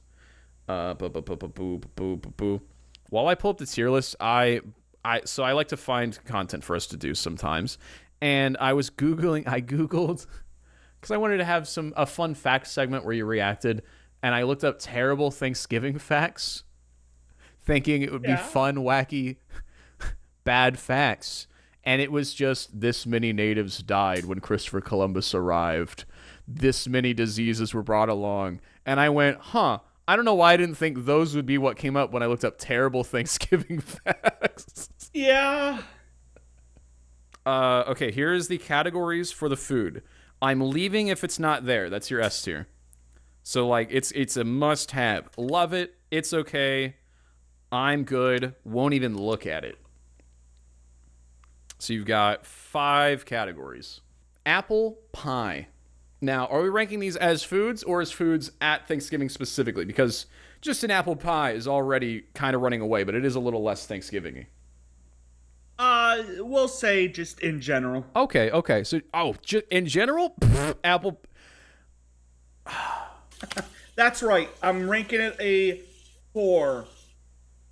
With 1 being the highest, 5 being the lowest. I'm giving it a 4. So you're just saying you don't like apple pie? Eh. So it was, unless there's a buttload of ice cream on it. That's crazy. It can be just apple pie. It can be with ice cream. It can have a caramel drizzle. Be an apple cobbler. Hey, cobbler's different. That's true. Cobbler is I learned that S-tier. recently. I thought cobbler was pie. Okay, you got really close to me even on the monitor, and that scared me. I thought you were coming out. I think we'll average out our ratings here because I'm saying I'm leaving if it's not there. It is apple pie is in a top 3 dessert field for me, and I already do love dessert. Yeah. So if you say 4, I say 1. I guess it has to go in it's okay, which feels a little sacrilegious, but just know. Okay, that might be a baked squash. Lowest tier. Have you ever had baked squash? No, but it's squash. Yeah, I like fried squash. You ever slice up some squash? It's good in a Nope. What's your favorite vegetable, Kyle? Broccoli. Onions. Oh. The potato. Ooh. Brussels sprouts? I'm not going to eat a food called the squash. They made a whole sport about it. That's how good it is. Pickles are great. They made pickleball. Squash is good. They made squash. All right. I tried to find it, but I haven't had it. Ew. Baked sweet potatoes. F. F. Just have you? Sweet potatoes are just disgusting. I remember my school switched from regular fries to sweet potato fries, and I just stopped eating fries. It's not just the flavor; it's the consistency is dog shit. Yeah. That is F tier. Don't come at me with that. It's putrid. It's too glumpy. It tastes wrong. Everything is bad about it. Gross color. I'd just rather not have the fries. Just give me a salad if you want me to help you. I've had people say that's the best thing, and they're stupid. They are stupid. They are bum ass and stupid. It's like, what if I win my fry? What if you soaked your fry in water for a little bit before you chewed on it? Just biscuits. Never had biscuits. I usually have rolls at Thanksgiving. Okay, I'm not gonna have to. Is there any food that you like? You've given everything a 4 or a 5 so far. They're purposely putting all the worst ones first. They're alphabetical. Well, then the early letters suck ass. Biscuits, I would say it's okay. So it's going to go to I'm good then. All right. No, listen, a roll? Yeah, a roll is I'm leaving if is it's an not there. S-tier. Yeah. That doesn't make the biscuit bad. Biscuit. We've talked about Not biscuits and even gravy. You don't like... Uh-huh. I hate biscuits and gravy, but just a plain No, you ass butter it. biscuit. You put butter on your biscuit. You butter your biscuit. It's a hot, flaky, buttery biscuit. Don't butter your biscuit. It's gonna fill you up. You don't eat biscuits. I eat biscuits. You don't eat biscuits. Don't eat biscuits. Here. You're gonna see this. I know it's gonna hurt you. It's going in I'm good. It's going in 4 out of 5. This is the item that I love, and it's going in 4 out of 5. That's too high. That's insane. If I had a rate, I would put it below squash. You wouldn't even potatoes. look at it. It's a biscuit. Look, baked squash. You can't see the image for it. I don't know if you want to look up baked squash. Rolls, let's go. Or I'm looking at baked sweet potatoes and baked squash. I hate that I'm looking at, but a biscuit isn't offensive to look at. It's not ruining my day that it's in the same room as me in the same way squash and sweet potato. Every time I go to Chicken Express and they're like, biscuit or roll, sir, I laugh. Again, that they would even dare. I agree. That's like saying, every time I go to Cheeseburger Express, they ask if I want cheeseburger or fry, and I laugh. That doesn't make the fry shit. It just means cheeseburgers are great. I don't know what this... I love rolls too, man. We're not there yet. A biscuit is still good, even though the roll is also there. Okay, brown gravy. S. Must be there. Must have, must be. I would prefer white gravy be the staple of every event and every Thanksgiving, but I'll never have my way. But if you're not dumping brown gravy on that dry-ass turkey, you're not jumping... Because you're putting brown gravy on the corn, the mashed potatoes, the turkey, the ham, everything. You put everything on your plate, and then you just douse it in brown gravy. And it all becomes... If you're one of those people who's like, my foods can't touch, you hate Thanksgiving. Because there's so many foods that flow, they're going to touch, and you just have to... Thanksgiving, the whole point is that it's like 3 different foods entering your mouth I at once. dump all my corn into the mashed potato bowl I've made, throw the gravy on, you take your roll, you scoop it through the mashed potatoes and corn, you take a bite, then you take your second roll, you bifurcate it, you put the piece of ham on there, you put a little bit of mashed potato on there, you close it, you've made a slider. Fuck, we gotta get to rolls, man, because they're just so versatile. Brussels sprouts. You're talking like a king, like watching a joust, eating his food. Yes. More, please. Brussels sprouts. I love Brussels sprouts. I am going to give that, on a scale of 1 to 5, 5 being the lowest, 1 being the highest, I'm going to give that a 3. Ooh. I like Brussels sprouts a lot. I love it. I'm fine with giving it. It's okay. I won't even fight you on that one for the average there. I do love it, but now, okay, so to recap. Especially with hot cheese on top. Ooh. To recap, S tier, brown gravy. A tier, nothing. B tier, apple pie and Brussels sprouts next to each other. Insane. Below that... I put Brussels sprouts higher, by the way, than I would the not apple do pie. that. See, that's our concession there. It's in your area, but it's going below apple pie. Then we have biscuits and I'm good, and then baked squash and baked sweet potato, which brings us to collard greens. Is that like okra? I've never had them before. At least I don't think. With this... Because collard greens seems broad. Okay, collard greens. Oh, no, that's like spinachy stuff. You don't like spinach? I do, but that's... We can skip, but if you really like, hate baked squash, we can throw it in there. I mean, Google. You know what collard greens is? Yeah, I'm looking at it. I have no opinion of it. I've never had it, but it's not hurting me. But I don't want to rank it high. Apparently, if I've not you're had supposed it. to put ham in it. Yeah. This is like green bean casserole for like I like greens. But like the idea of like that being on my plate with everything else, I'm not gonna eat it. We'll just skip that one. I think is where we're gonna land on that one. I say give it a 4. The 4. If neither of us has had it, it can't rank above it. If neither of us have it, ADC has to look so offensive it's in 5, or we don't rank it. I think we cannot rank it on par with biscuits, of food we have eaten and not died from. I just looked at a bunch of leaves, wet leaves in a bowl. I'm sure it's not higher than a 4. Okay, then it has to go. If we're ranking it, it has to go in 5. If we've not eaten it, but we feel strongly enough to rank it low, it has to go in 5. Okay, 5. What the fuck is this list? Compost. I swear to God, fucking compost. That's like Compost. in Minecraft. It's like when you throw a bunch of your garbage and dirt to grow your plants. I don't know why fucking. This is the official Thanksgiving tier list. Compost. Compost, not compost. what is it called? Compost. No. Compost? This is compost. This is the thing you throw in the barrel to feed your plants. It's your garbage. That is compost. COMPOST. It literally says on the chart compost. Yeah, COMPOST is on the chart. It is indeed compost. I don't know why it's on the Thanksgiving list, but it is.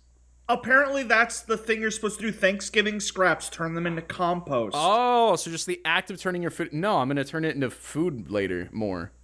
I'm not going to feed my plants with my Thanksgiving scraps.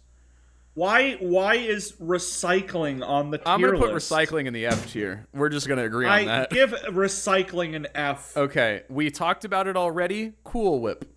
That lovely, floaty, gelatinous Cool Whip goes on your pies. They don't even have pumpkin. They just have Cool Whip in its own category? Yeah, we're going alphabetical. P for pumpkin. We're in C right now for compost. I get that gravy is like a separate category, but Cool Whip being its own category, give it an S. Give it an S. No, that's too high. Give it a B. Give it a 3. Okay, I'll agree on a 3. That's what I was gonna say. Wow, you went everywhere on the spectrum there with that answer. Corn casserole. Have you had it? It looks offensive and it makes me want to throw up. So unless you have a feeling about it, it's either going in 5 or it's going nowhere. Corn casserole. That looks like Rice Krispie treats. But corn. That honestly looks like it would probably be really, really good. You do, but I've never eaten it, so I have no opinion. You do like slop. I love slop. It says you can have cheesy corn casserole. That looks really good, actually. But next, I have cornbread, which I feel very strongly about, as do you. Cornbread is an F. I would say it's an S tier Thanksgiving food. You say S tier? S tier. It is. Again, I don't know F-tier. who's making your goddamn cornbread. It's pissing me off. It's so. I think cornbread is like the worst thing I've never had. I don't like cornbread. How much cornbread have you had? I've had so much cornbread. It's every time I eat it, I expect like cake or bread, and it's like neither. It's like it's just a nice, fluffy, sort of buttery, flavorful bread. It's not. There is no flavor. See, you're having bad cornbread. There's nothing. You're having terrible cornbread. Can we agree on what?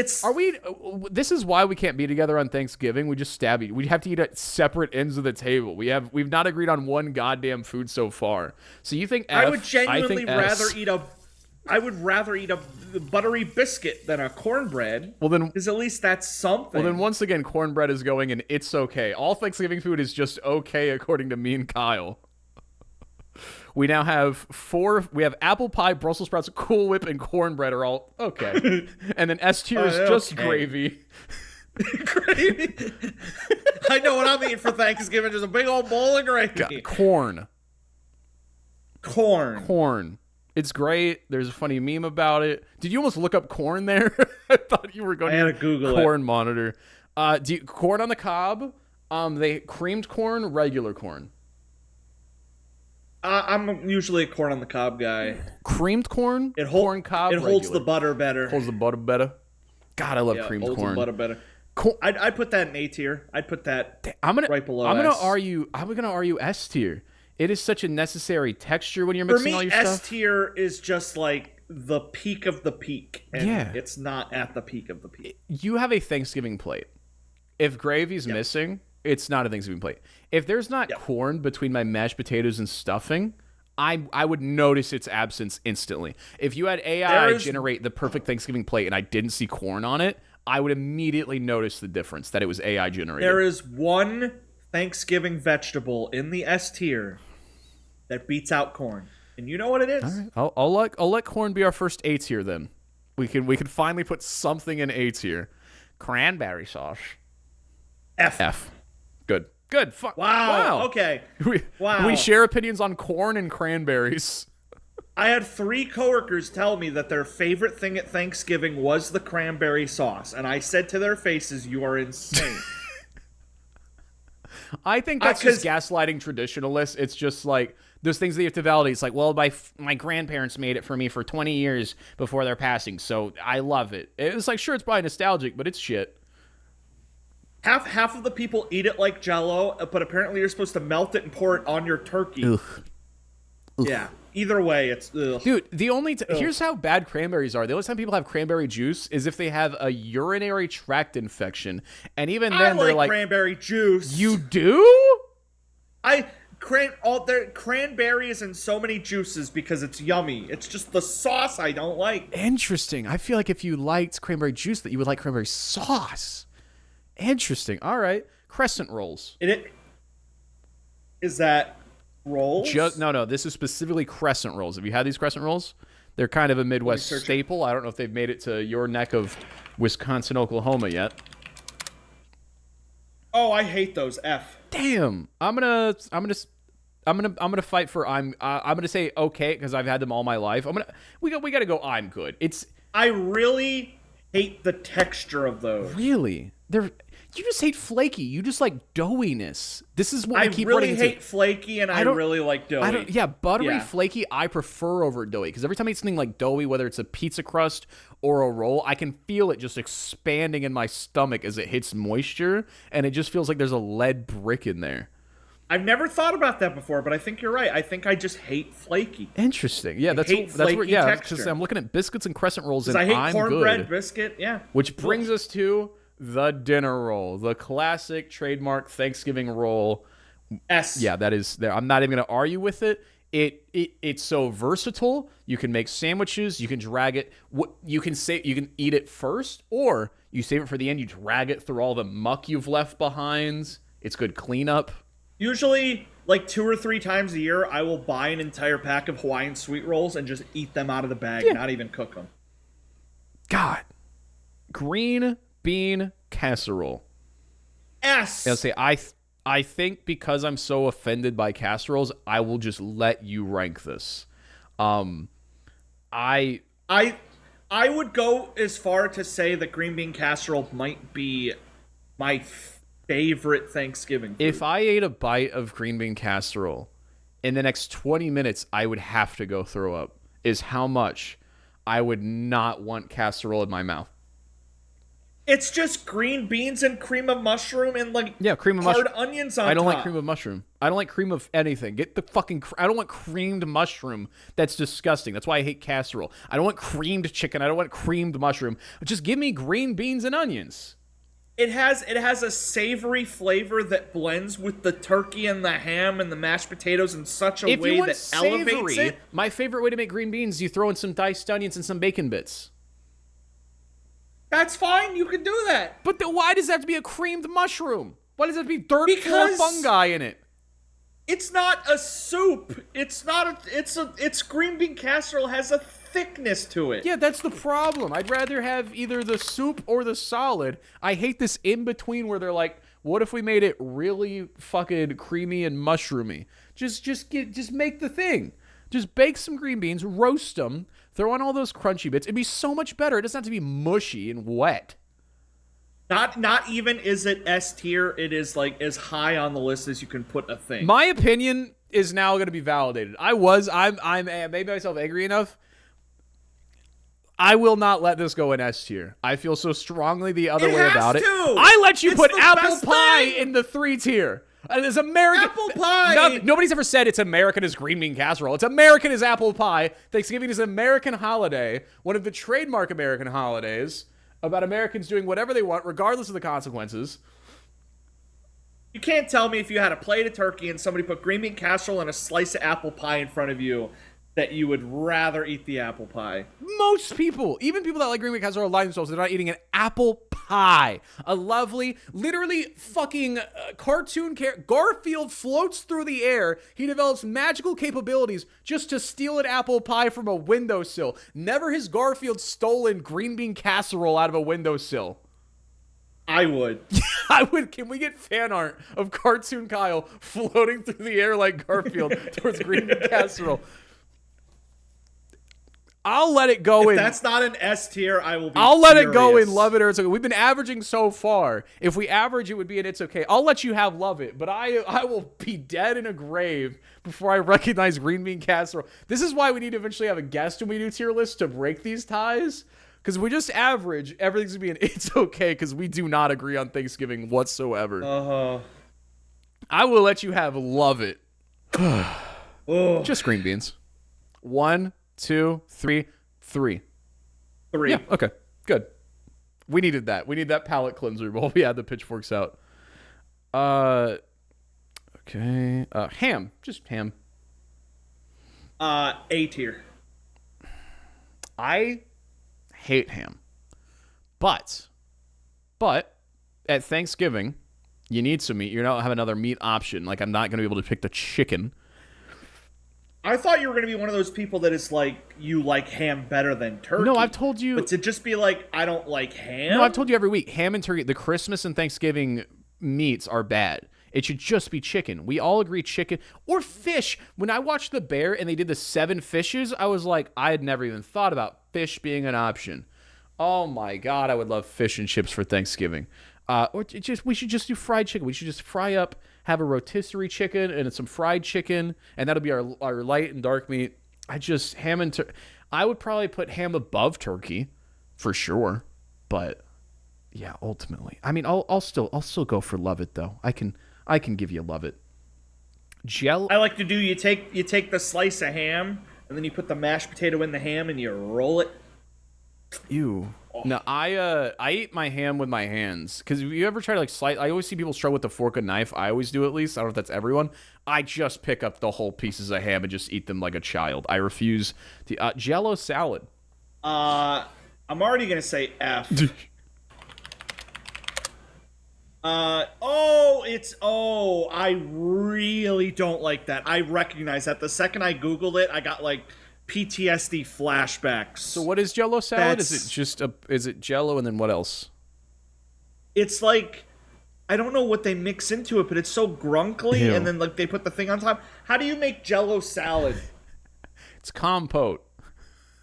Compost. I'm looking at these are awful. Yeah, we'll very easily agree, even though we've never. I don't even want to look at it. It looks kind of yummy. Oh. But I've had it and I don't like it. Here's a Thanksgiving food that I hear that people have and I see on TV, but I've never in my real life really seen it. Mac and cheese. I would love. S tier. Yeah. We do it every year. I'm with you. Every year we do it. Like a baked mac and cheese or just classic mac and cheese? What kind of? Yeah. Oh, oven baked mac and cheese. That's all I want for Thanksgiving. Santa, if you're listening to me, please let there be baked mac and cheese. Which brings us to mashed potatoes. S tier. Yeah, we are rolling now. Middle of the alphabet. Yeah, early alphabet, controversial. Middle of the alphabet, we are cooking and rolling. We've now got 4 things in S tier. I've never had it, so I can't really have pecan pie. It's weird because I hate pecans. Mm-hmm. But every time I've had pecan pie, I liked it. Okay. So I would give it like It's okay?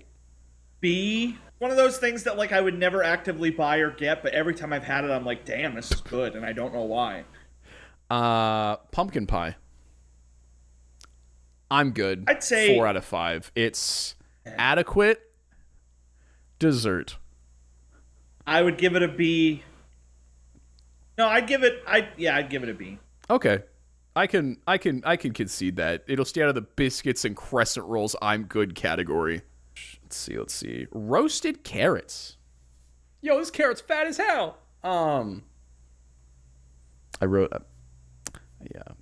took the Oh, it's not. Don't worry, it's not the joke I'm throwing in. It's the carrot. It's the carrots itself. I'm gonna go bottom tier. I don't like carrots. Even roasted? You could roast any veggie and it tastes the same and delicious. It just tastes like olive oil, salt, and paprika and pepper. It's awesome. Garlic. I think out of all the big veggies, carrots are my worst. It's just pure watery crunch. It's like drinking water, but you get a fun texture with it. That's why people like cucumber. You get cucumber, iceberg lettuce, carrots. It's just crunchy hydration. Okay, I froze there for a second. I'm like, oh, that was weird. No, because you have the prime vegetables, then you have the weird vegetables, and carrots in the prime, and out of all the prime, it's probably the worst. Yeah, but it's still a prime. You're saying it's the worst or the best, but it's still the best. Yeah. Oh, it's the worst. It just sucks. Can I give it I'm good? Can I give it a 4 out of 5? Sure. Okay. We are going to get you checked for some vitamin deficiencies here soon. You know that carrots are they're the one that help you see better, right? Oh yeah, that's why I'm blind. Yep. Ooh, roasted potatoes. Just roasting the carrots, roasting the green beans, roasted asparagus, roasted potatoes. Good. I'd say A or B. Okay. Good. I'll go A. Very good. Back to the gross. This is a Midwest staple, which I should love because I've been here so long. And ladies and gentlemen, we're talking about scalloped potatoes. Ooh, A. We don't really do those for Thanksgiving, but I love scalloped potatoes. I was going to say I'm good, which lands us at it's okay. Which is, again, like I said, if we did 4th of July food, all bangers. All bangers. It's sliced potatoes and cheese. No, it's what? You talking about 4th of July? No, it's Cool Ranch Doritos. It's cheeseburgers. Oh, wait, you're talking about scalloped potatoes. Sorry, I got really offended that you were shitting on 4th of July food there for a second. Yeah.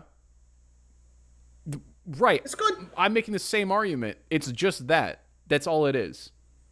Okay. It's passable. It's okay. I'd rather have roasted potatoes or mashed potatoes. So they're in the prime potatoes. It's the worst. Oh, why is this? Oh my God. See, why are we eating shit? It's not that we're eating shit meat. It's like I saw a sign the other day. I'm glad I'm not a real adult because I saw the news advertising last Friday. They were like, okay, time to start thawing your turkeys. Here's the thaw times for the turkeys this year. Fuck that, dude. For a shit bird, dude. Steak. We've got steak. People are apparently eating. Who's eating steak on Thanksgiving? Good people, and they should be. We should be eating fried chicken and steak like goddamn Americans on Thanksgiving. I don't know what we're doing with turkey and ham. Oh my God. I go to someone's house and instead of a turkey, they have a whole And again, cow. we're not ranking this. Again, you agreed as Thanksgiving. We're ranking them as foods. A steak might be the perfect steak. Might be my favorite food in the world. I'd put it. I in would S. kill a man to eat the best steak in the world right now. Okay, thank you. You disagree that it's on the tier list, but you do agree it is S tier. That is valid. Yes. God, I love steak. I love steak. Nothing makes me feel stuffing. I don't get it. It's okay. S. Okay. I'll allow love it. It's. I would even say A, but Yeah. if you have We'll go good stuffing, it's an S. Well, people disagree on what defines good stuffing, though. Are we talking? Some people say just like if you're doing cranberry sauce, they're like it has to come from the can. It's got to be shit. People prefer the box stuffing over the crammed in the turkey cooked stuffing. So what's good stuffing to you? You don't know. You just soft. You just know it. It's There's stuffing in a can? No, in a box. There's box stuffing. Oh. And then you just wet it and you cook it in a pan. That's most stuffing I that don't people know. eat. I don't know if we put it in the turkey's ass or not. I don't know. The traditional kind is shoved in the turkey's ass, but not a lot of people do that That's anymore. why it's called stuffing. Yeah, you 'cause stuff it in there. It's just shit that you stuff in there. Yeah, I think it's okay. I think it's a filler. Like if it was missing, it wouldn't hurt me. I'd just get more mashed potatoes. You would just have more ham. You'd have more dinner roll. I just think it's filler. So I'll concede I'll love it. I think it has the strongest taste out of all the sides. Not necessarily the best taste, but like the most definitive, distinct, unique, distinct. Yeah, sure. Compared to like potatoes and the green beans and the mac. I mean, but that comes down to whoever's cooking and however it's seasoned. Because I've had some corn that is far more, and same for the green beans. We're going back to another one. You're gonna have to guide me here. Sweet potato casserole. We agreed that we hate sweet potatoes. F. That's the one that has the fucking marshmallows on the top. Yeah, the what marshmallows are they on top. doing? It looks okay, which brings us to, and again, we're not ranking as Thanksgiving, we're ranking as food. So remember, we put this is our current S tier: brown gravy, dinner rolls, mac and cheese, mashed potatoes, and steak. Which brings me to the turkey. Turkey S.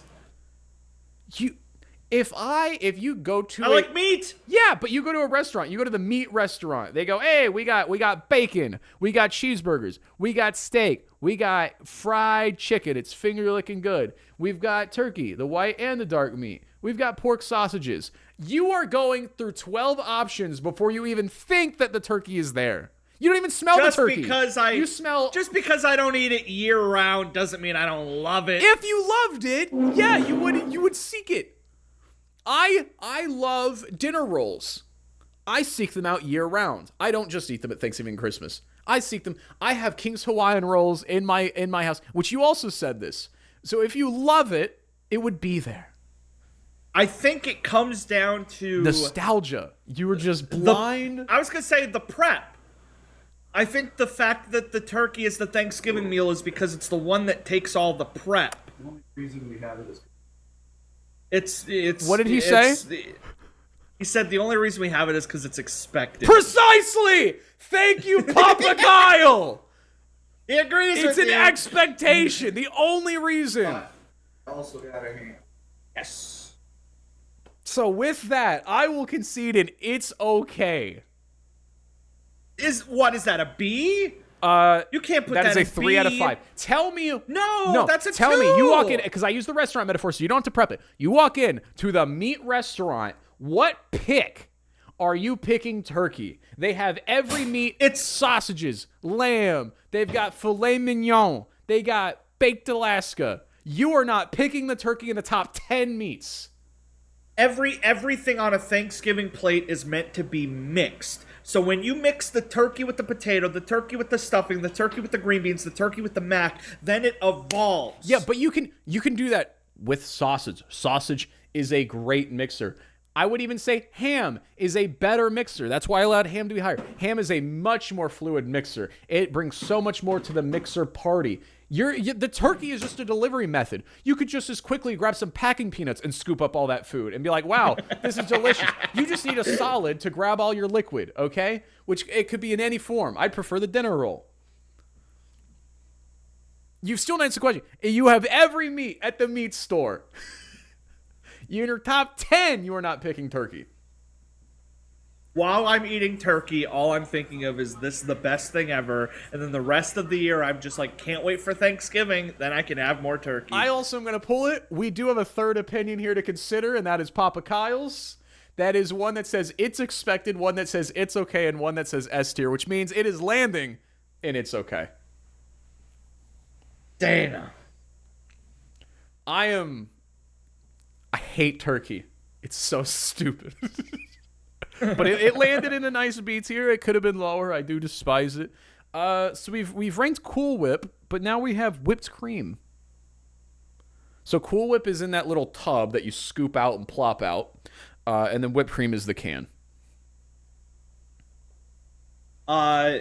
C. Okay, yeah, just right where. Yeah, that makes sense. Not even gonna fight you on that. Oh dear Lord, again, you've said it. Not ranking as a Thanksgiving food. White gravy. Also S. Also S. Thank God. We love gravy. And that is. Are we missing anything? I think that's everything. I think that's everything. All right, so let me repeat here. We're going to start from the bottom and build towards the top because we can argue. When we get to the top, we'll argue the best of the best, sir, because we got to wrap up this pod. We are soaring past 2 hours. Won't even look at it. Baked squash, baked sweet potatoes, collard greens, compost, cranberry sauce, red Jell-O salad, and sweet potato casserole. Don't even want to look at it. Don't want any of good that. category, biscuits, crescent rolls, roasted carrots. It's okay category. Nothing pleasant. There's nothing pleasant. The it's okay. Apple pie. This is just where we were arguing and just had completely distinct opinions. Apple pie, Brussels sprouts, Cool Whip, cornbread, green beans, pecan pie, pumpkin pie, scalloped potatoes, turkey, and whipped cream. And here's the thing. There's something in there that's way too high. Read it again. The cornbread. The cornbread is way too. Cornbread should be next to one tier down next to all the other flaky foods. Yeah, so should turkey though.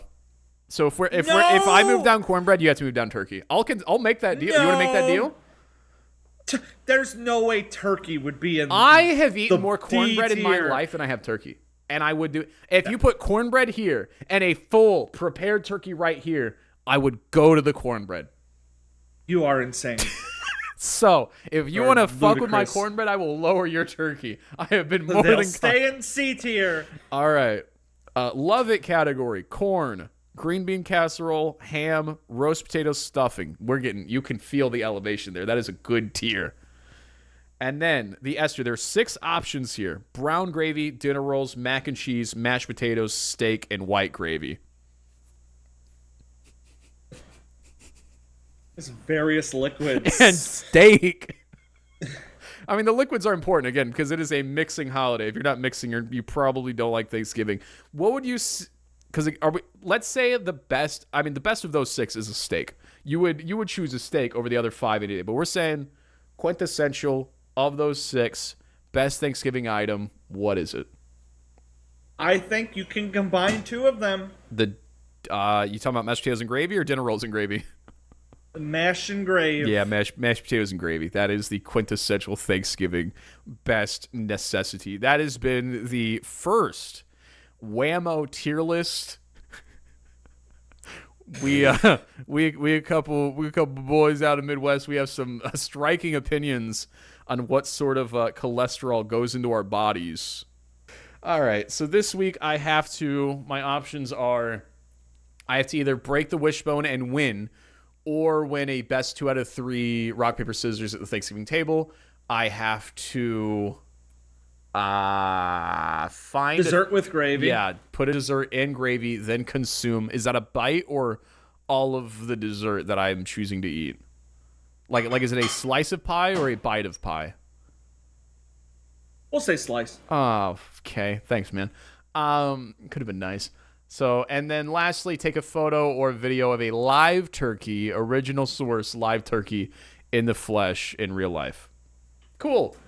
Quick question. Is the P.O. box open? It will be fully open and given out before the next episode releases. It probably won't. So what happened was my brother, Ethan, who edits for us, got in a car wreck and totaled his car. So I gave him one of me and wife's car. Wife works 6 a.m. to 5 p.m. That's when the post office is open. I would go on her day off this week, but her day off this week is obviously Thanksgiving when the post office is closed.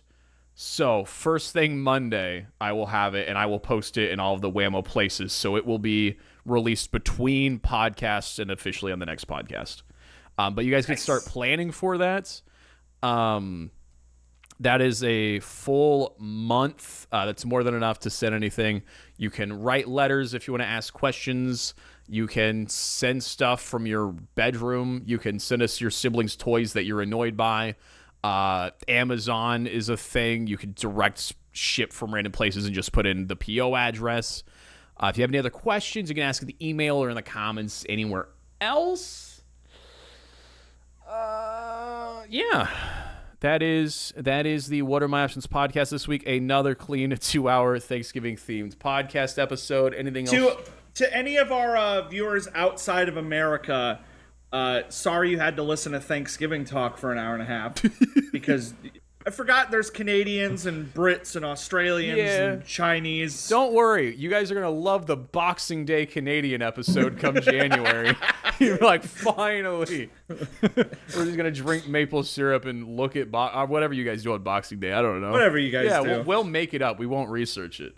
That would be fun. We should just once a month, if there's no holiday, we pick a holiday that we don't know about and we just guess what they do.